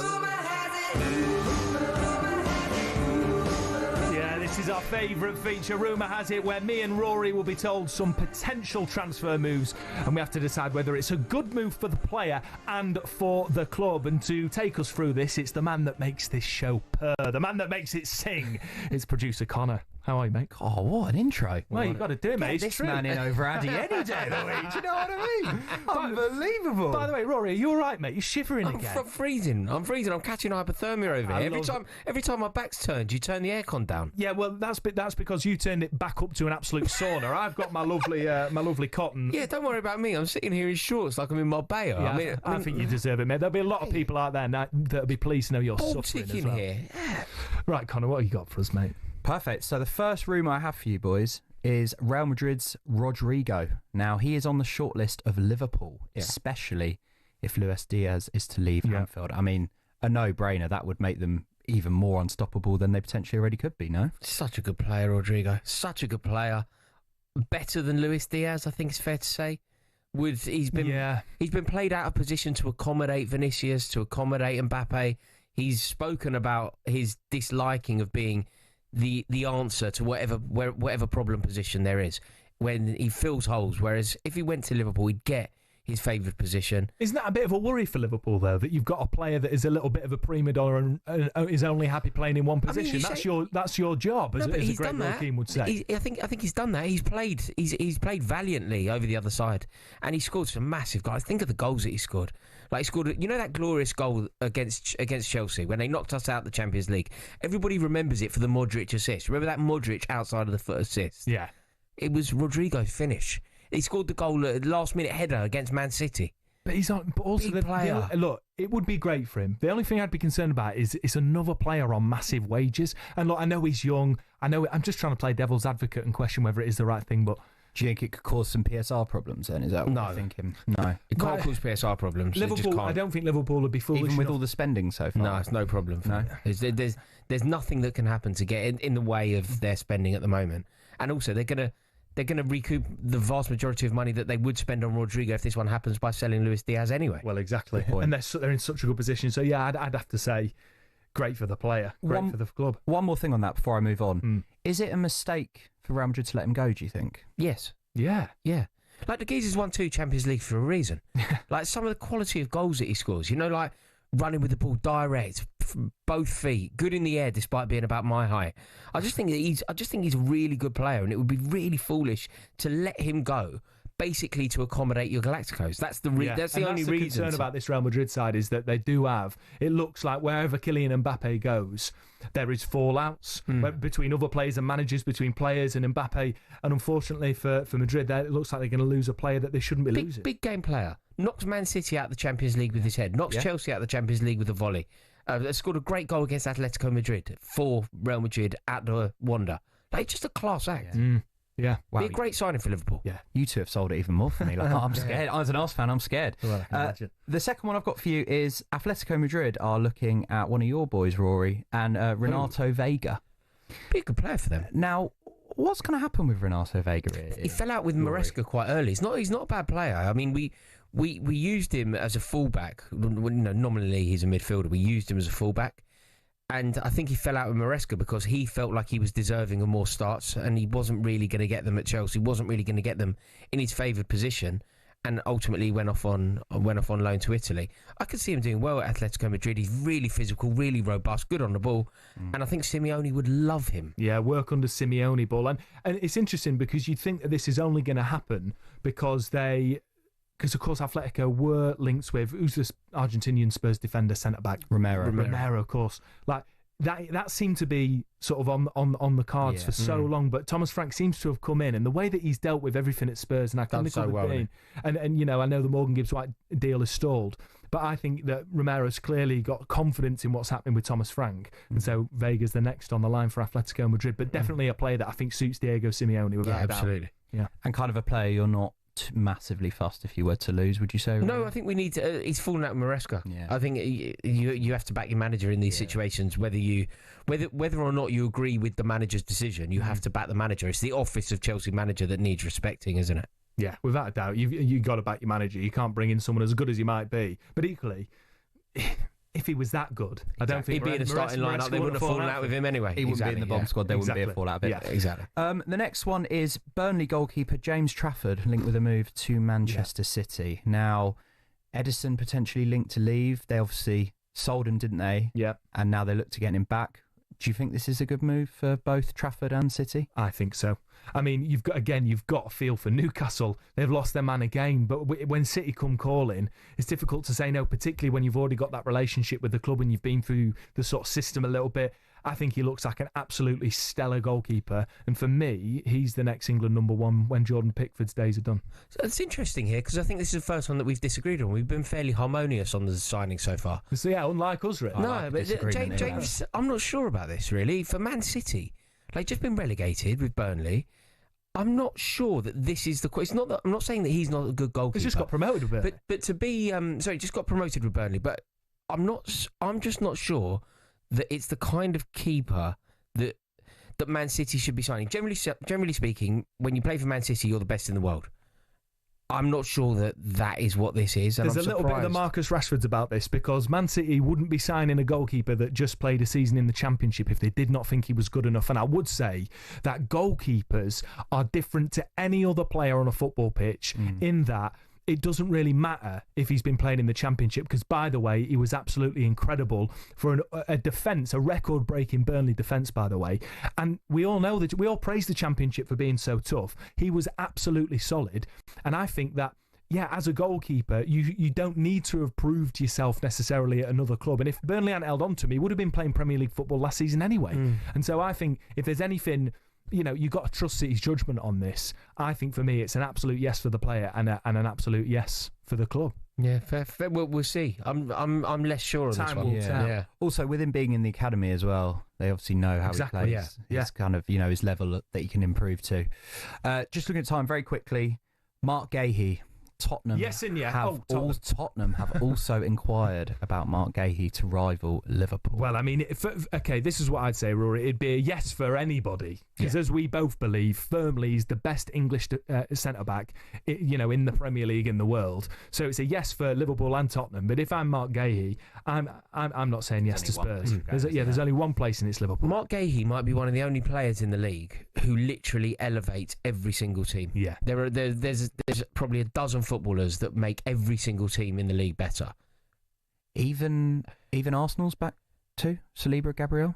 Does he elevate that? It's a good question. It's a good shout. Van Dijk, Konate. Would you say Konate? Yes. I think Gayhi would be a better. Yeah, I think Gayhi makes Liverpool a better team. I think you might be onto something with your Arsenal shout. Maybe he doesn't get in the Arsenal team. I think Arsenal fans, generally speaking, would be very happy with their back line. Yeah, I am. Yeah, but you'd take him. Yeah, but he wouldn't be happy to sit on the bench, would he?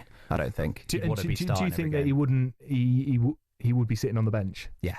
I can't see him displacing Gabriel and Saliba after the seasons they've had. No, we haven't won the league because of our attacking problems, not our defensive problems. Yeah. If that makes sense. Yeah, no, absolutely. But I think Gayhi's just a class act. Yeah, and he is. Lovely bloke, top looking bloke. like he will leave Palace. It's just going to be, and I'm sorry to go back to Newcastle again, but how can he ultimately leave Palace and not be a Newcastle player? Yeah. They put 4 bids in for him a year ago. But fair play to Steve Parish. I've had a lot of criticism for him recently in terms of the whole sort of situation with regards to their demotion to the Conference League. But fair play to him in terms of holding steadfast and not letting him go. But you would say that with his contract running down, this has to be the summer where he leaves. Exactly, and it doesn't look like he's going to sign a new deal, as talkSPORT have reported. So as you say, if they want to make money, it's got to be now or January, really, doesn't it? It's got to be now. And you don't to make proper money. Exactly, because you don't want to be racing around in January selling your best defender and then trying to buy somebody. Also, you won't get the money that you want for him, and then you've somehow got to replace him in January. Yeah, and that's not going to happen. No. And look, if he goes to Liverpool again, it's just sayonara everybody else in the title race for me, because, as I say, I think he's the best English defender in the Premier League. Right, cheers for that, Connor. Absolute pleasure. You're listening to the Transfer Insiders on talkSPORT with Ladbrokes. 18+, begambleaware.org.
This is the Transfer Insiders on talkSPORT with me, Max Scott, and Chelsea's finest gentleman, Rory Jennings. Hugo Ekitike is a done deal to Liverpool, 69 million quid. We'll discuss that in more detail as well. Marcus Rashford to Barcelona is done on a season-long loan, but just how on earth has he got that move? Xavi Simons seems to be on his way to Chelsea. We'll get European expert Andy Brassell's take on his talent, and we'll round it off with a chat about who can really take it to Liverpool next season. This is the Transfer Insiders on talkSPORT. Right, Rory, let's get straight into it. Hugo Ekitike is now a Liverpool man, and talkSPORT's Ben Jacobs joined us to break the news. And in the last 15 minutes or so, Liverpool have confirmed Hugo Ekitike has joined from Frankfurt, £69 million, £10 million in add-on 6-year contract. He'll fly out to Hong Kong for Liverpool's pre-season tour, likely there by the latter part of the week. And this is another big signing for Liverpool, continuing their phenomenal summer that's also seen them add the likes of Florian Wirtz, Milos Kerkez, Jeremy Frimpong as well. And Liverpool not done yet. They could add another attacker. Diaz and Nunez could leave, and a defender could arrive as well. Rory, every time I've heard Ekitike been spoken about, he's been compared to Alexander Isak. He's got everything. He's tall, he's rangy, he's quick, he's strong, he can finish. I mean, this just puts Liverpool in even more of a position of power, and it speaks to the strength that they've got in the market. The fact that he was on his way to Newcastle for a medical last week, and then here we are. You know, they've bid 9 million quid extra, and he's a Liverpool player. Yeah. Absolutely incredible. No, I mean, that's it, isn't it? That's what we've learned from this. We've learned the power of Liverpool Football Club. I mean, they are the champions. The champions, what comes with being champions is a huge amount of power, huge amount of prowess, and they're using it to their fullest. You know, gone are the days where Liverpool miss out on players. And it's not often that you can say that. You know, in the Premier League era, Liverpool have had their moments in the Premier League era, but they've often had to suffer the ignominy of losing players, you know, Raheem Sterling, Fernando Torres. They've lost players. Equally, when they were pursuing players, they haven't always got their man. You know, there were times when big players, Nemanja Vidic, when he went to Manchester United, at one point it looked like he was going to Liverpool. Damien Duff, at one point when he ultimately ended up at Chelsea, it looked like he was going to Liverpool. They didn't get their man. Sol Campbell, when he was leaving Tottenham, ended up at Arsenal. It was the double winners that got their man. It wasn't Liverpool. Those days are firmly behind us. Now you've got a situation where even when a player looks like he is totally in line to become a Newcastle player, you know, the fans, the season ticket holders on the Gallagate were preparing to sing his name. They were ready. And ultimately, they had the Newcastle shirts on with Ekitike on the back. Exactly, and all it took was a couple of phone calls from Liverpool, a little bit of posturing and manoeuvring from Robert's Liverpool. Your father's brother. And all of a sudden, they've got their man. It's a huge statement, and off the back of that signing, I think that we can really have a conversation around, is this the best transfer window that the Premier League has ever seen by one club? I know, I think there is an argument for that, because what they've done, and as well, I think it's huge credit to Arne Slot, because of course he's standing on the shoulders of the giant that is Jurgen Klopp, but winning that title when nobody expected it at the beginning of the season has put them in this position, and here they are now looking like that they could be sort of riding the wave of the next era of true dominance in the Premier League. But when it comes to Hugo Ekitike, Rory, what do you think Liverpool fans should expect from him? Of course, Mo Salah's the main man, but in terms of goals, in terms of output, what do they need to be expecting from this new player? Well, this is why I think it's such a good signing, because I don't think that they think their business is finished. I think that Liverpool believe that there is a world where they could maybe pursue a player like Alexander Isak, but now they don't need him, because say they don't sign Isak, then Ekitike can be their front man. Ekitike will lead the line for Liverpool, but he's a good enough player to play instead of Alexander Isak, or complementary alongside Alexander Isak. He can do both. So that's why it's such a good signing, because he certainly knows where the back of the net is. You know, 22 goals in 48 games for Frankfurt last season. He played inner two for Frankfurt with Omar Marmoush up front. Yeah. So he's capable of playing inner two in the way that he could play inner two with Alexander Isak. But equally, obviously, we know that he can lead the line on his own, supported by the two inside forwards. You've mentioned Alexander Isak there, and the potential for Liverpool to go in for him and be even bolder than probably they've ever been in a transfer window. But because they've been so bold, because they've been so brash, and they've brushed aside Newcastle so easily, that suggests to me, it points to the fact that maybe they will go for Alexander Isak. And if they do sell Luis Diaz to Bayern Munich, as we understand at talkSPORT, we've been reporting today they're willing to pay 70 million for Diaz, then Do you expect that bid to go in? Do you expect a formal approach? To be totally honest with you, Max, I do. The only reason why it can happen, though, would be if Alexander Isak himself wants it to. And then surely it looks like he does. Yeah, well, this is it. When you look at it, and it's not very easy for us to do this, but let's try. Let's try and view this entire situation through the lens of Alexander Isak. Let's try and see it from his perspective. I believe he's the best striker in the league, and he's playing for the team that finished 5th in the league last season. Those two things generally don't align. You don't generally have a situation where the best striker in the league plays for the team that's 5th in the league. Yeah. So I think he'll be looking around and thinking that things aren't quite right there. At one point, not that long ago, maybe 3 or 4 months ago, Newcastle felt like a team on the up. They felt like they were moving in the right direction. I rate Eddie Howe so highly. I rate him so highly. I think he should be the England manager, although that's a completely different conversation. Alexander Isak probably thought maybe his optimism, maybe his ambition can be matched by Newcastle United. Ever since then, though, ever since that glorious win against Liverpool at Wembley, qualifying for the Champions League in the final few games of the season, it feels like it hasn't gone well. Yeah, and it's plateaued. And like, I don't mean this in a snide way, in a derogatory way to Anthony Elanga at all. But I don't think Anthony Elanga's arrival necessarily is the needle mover for Newcastle United. If you're Alexander Isak, you know, if they'd signed Mark Gayhi, England's best centre-half, and they'd married that signing up, maybe with the signing of James Trafford, then they'd maybe married that signing up with Liam Delap's arrival, then maybe Brian Mbeumo, and suddenly I think Alexander Isak goes, do you know what? There's enough for me here. So all of a sudden I think he's going to be looking at what's going on at Newcastle, combining that with what's going on at Liverpool, and I think that the Liverpool project, just sporting project, not the history of the club, not what the club represent, just the sporting project, the players on the pitch and the manager. One of the most exciting, probably the most exciting sporting project in world football. Combine that, the most exciting sporting project in world football, with the fact that it's happening at a behemoth. You know, like playing for Liverpool, playing for Newcastle, they're incomparable. The history of Liverpool, what Liverpool are, who they are, the icons that have played for that team. Like whoever Alexander Isak holds in high regard footballing-wise, whoever his heroes are, they almost definitely played for Liverpool. Well, we'll keep an eye on that one because, you know, as TalkSPORT have been across this all summer and will be the first place to bring you the news regarding any formal bid, if it does come from Liverpool for Alexander Isak. But another deal today that we have to talk about, it's massive news. Manchester United's Marcus Rashford joining Barcelona on a season-long loan, Rory. I mean, you look at me a little bit baffled. Do you struggle to understand this move? Of course, it's great for Rashford himself, but there must be some United fans sort of scratching their heads at this. Do you know the first thing that I want to say here, Matt? I think what we need to do, maybe you and I individually, we have to acknowledge this. Fair play to Marcus Rashford.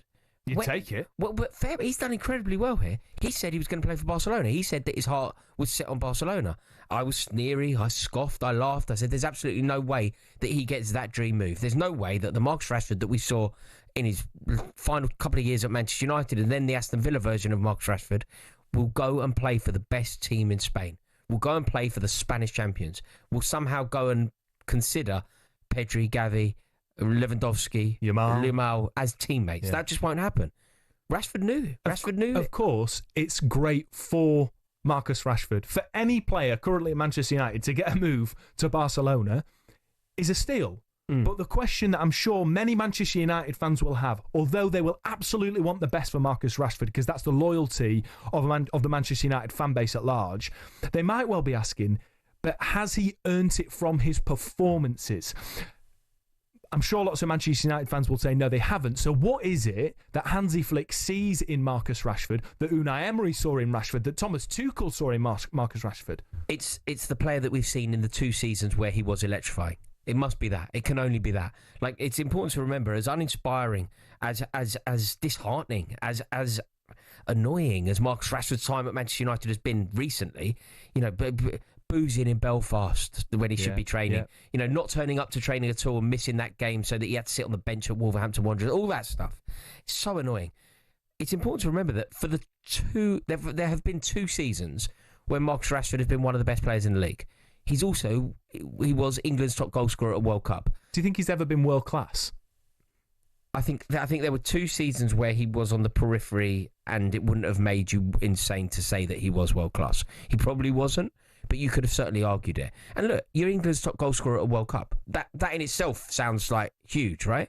So the player is there, but he's now got this move, and it just has to work. Yeah. It just has to. It's do or die for him. It's non-negotiable. It just has to work. He has to go to Barcelona, consider this his last chance, because after this there will never be another chance. If this goes wrong, his next move is West Ham. That's a fact. So he has to get this right. He just has to. And he has to be inspired by the players around him, the setting, the new camp. And imagine if it does go well. Like, we know there's a player there. And the league, we've seen Anthony tear it up out there. The league is easier. When he's playing, when he's Marcus Rashford and he's playing against Valladolid and he's playing against Cadiz and he's Celta Vigo, he's going to be all right. He's going to be one of the best players on the pitch by a mile. And he's then going to have the opportunity of those massive moments in Europe.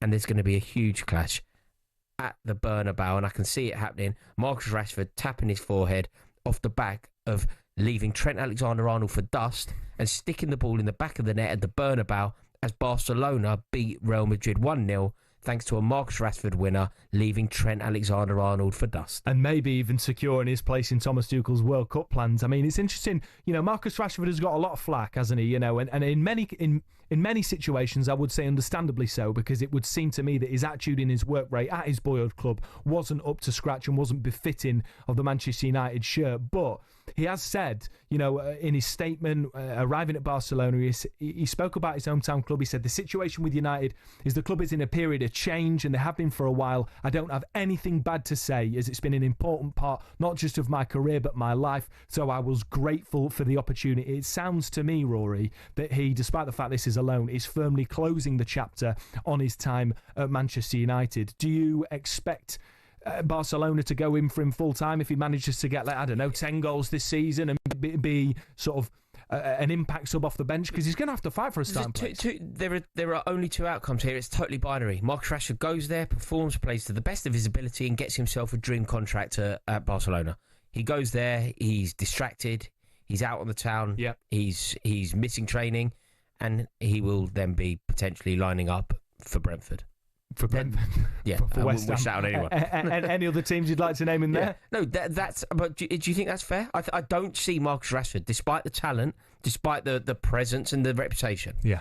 If this move doesn't work, he will not get a move of this level again. It won't. We come back. We're going to discuss Xavi Simons being on Chelsea's wish list and who can catch Liverpool. This is the Transfer Insiders on talkSPORT.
Yeah, this is the Transfer Insiders on talkSPORT with me, Max Scott, alongside Rory, Jennings. We're going to get into all the latest transfer news coming in today in a moment, but first we're going to head back to Blackpool, where it's the World Match Play Darts. Mark Wilson's watching for talkSPORT.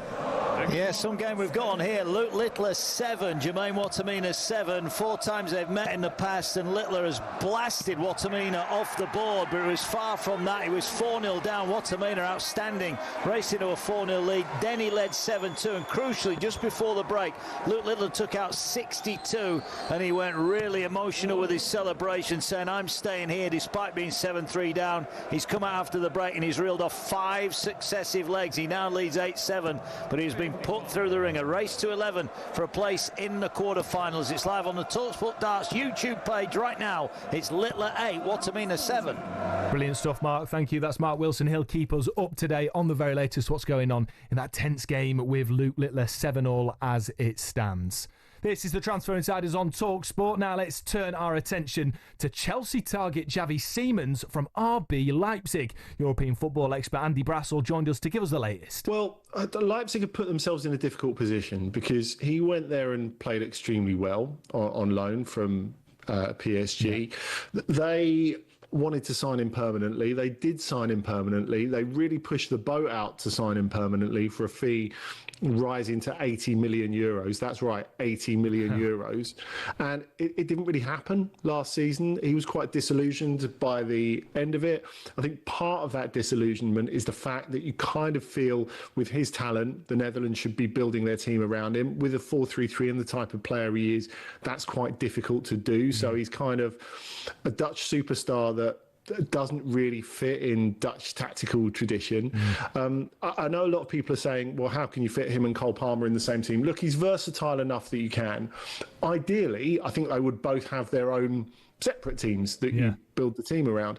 But I think really it's a market opportunity for Chelsea more than anyone else, because you're getting someone who's still in their early 20s who, if it goes even slightly right, is still going to be worth an absolute fortune in a while. And because of the fact that it didn't go particularly well at Leipzig last season, because they're trying to really rotate the current squad that they've got, and because he's not very happy at all, there's a sense that Chelsea might actually get themselves a bit of a bargain here. So it might be about collateral as much as anything else. And Andy, do you think he's well suited to the Premier League? Do you envisage him landing in the Premier League and making it work? I think he'd be great, really. And I think Palmer is an interesting one in informing us that Xavi could be really good, because if you look at the way that Modric and David Silva in their day sort of changed the Premier League by saying, oh, actually, you can not be 6'2" and you can play in central midfield and you can run the game in the Premier League. Cole Palmer has sort of put himself in a position where he said, actually, maybe number 10s do have a place in the Premier League. So in that sense, even though it's earlier in Palmer's career, he could turn out to be that sort of epochal player, really, that defines an era, which I think is quite interesting and maybe sets a path for someone like Xavi Simons. Look, we know he can do a job in wide areas, but that doesn't mean that's where you're going to get the absolute best out of him. But in terms of being able to cope with a fast-paced game, retain the sort of lucidity that elevates him above most other players, and cope with physical attention, he's already shown he can do that in the Bundesliga. Right, before we get Rory's thoughts on that, it's full time in the Women's Euro semi-final between Spain and Germany. Watching for us is talkSPORT's Dave Rowe.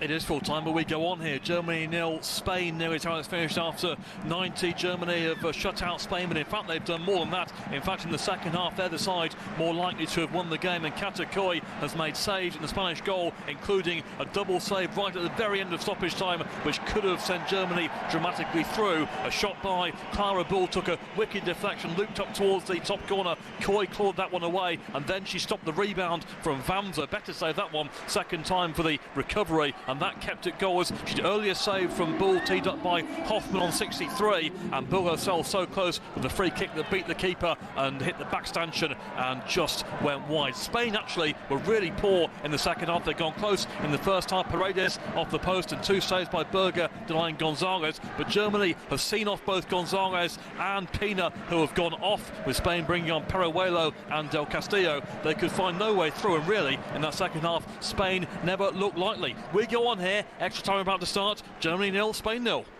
UEFA Women's Euro 2025 update on talkSPORT with McDonald's. Got Big McDonald's hunger? The new Big Arch is here. Available from 11 a.m. at participating restaurants. Rory, we just heard Andy Brassel speaking about Xavi Simons there. I mean, does it fill you with a little bit more excitement having listened to what he said? Do you think he really is what Chelsea need right now? No, I don't think he's what we need. I think he's a very good player. On some level, you could argue that everyone needs good players. If a player like this comes up, it becomes an opportunity that you can't pass upon. But no, we don't need him because we have players that can already do what he does. How Maresca will fit him into the team, I'm not sure. How Maresca gets two players that want to occupy the same space to thrive in the same team, I'm not sure. But it's a good problem for a manager, I suppose. It was certainly better than the alternative, having two players fighting for one position rather than none. Now, you heard Andy talking there saying, look, Simons is a versatile player. His favourite position is in that 10 role, occupying that central space. But that's what Cole Palmer should be doing. Yet Enzo Maresca seems to be playing him on the wing all the time, or out wide all the time. Does that frustrate you? It is frustrating, but I think what you have to do with Cole Palmer, I think Maresca, to be fair, of late has certainly adopted this. You just let him do what he wants. Like, Maresca is a system manager. He likes the system. Nothing is greater than the system until Cole Palmer comes along. Exactly. And then everybody else has to play a system. Everybody else has a particular role to play. And Cole Palmer can basically do what he wants, because what we have in Cole Palmer is the true definition of greatness. Like, the man is a genius. He is a true modern day genius who could do anything. Like, I just love him. I just love everything about him. I love the way he plays football. I love the ease in which he plays football. I love his interviews. I love the fact that he couldn't care less when people chat to him and almost can be quite snide about it. I just find him like a breath of fresh air in the modern day game. And what we have is something that's so pure and so wonderful that we need to allow it to thrive. The Siemens deal, I don't know what impact that's going to have on that. But one thing I do know for sure, without knowing that much about Xavi Simons, he's not a better player than Cole Palmer. Yeah. So he's going to have to be ready. Whatever the answer is Siemens playing around Palmer. Or second fiddle to Palmer. And to be fair, look, Siemens is only 22. It feels like he should be about 40 years old because he's been around for so long. He has. But look, it doesn't seem to us to be the sort of signing that Chelsea need, but perhaps a signing that's going to help bolster an already young squad with some talent that can develop and potentially, follow in the Bowley sort of rubric and make some money from him a few years down the line. Finally, Rory, we've got to ask. I mean, we're looking at a transfer window where Liverpool, Arsenal, Chelsea, City have all bolstered. But what team for you is really going to put up a decent challenge against Liverpool, who look to me like they're going to be entering a new period of absolute dominance in the Premier League? Nobody. There you go. Sorry, I've nothing more to add to that, Matt. You want conversation from me here, don't you? Sorry. Well, this is a radio show, Matt. I can only answer your question as directly as possible. You asked me who is going to put up a serious challenge to Liverpool, and I honestly believe that the answer is nobody. You think it'll be even more of a canter than last season? I can have an honourable mention to a few teams. We can do an honourable mention to Arsenal, an honourable mention to Man City, and an honourable mention to Chelsea.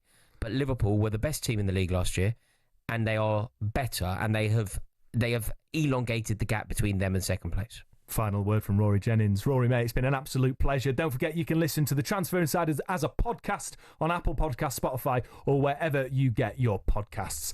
Right, up next, it's the Sports Bar with Jamie O'Hara and the cult icon that is Adebayo Akinfenwa. 03717 22 3344.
Life after football. For a lot of players, it means going into punditry. Some turn to coaching or working in the game in other ways. But what about the rest? Some former footballers turn their sights away from the game, and there are a few big surprises.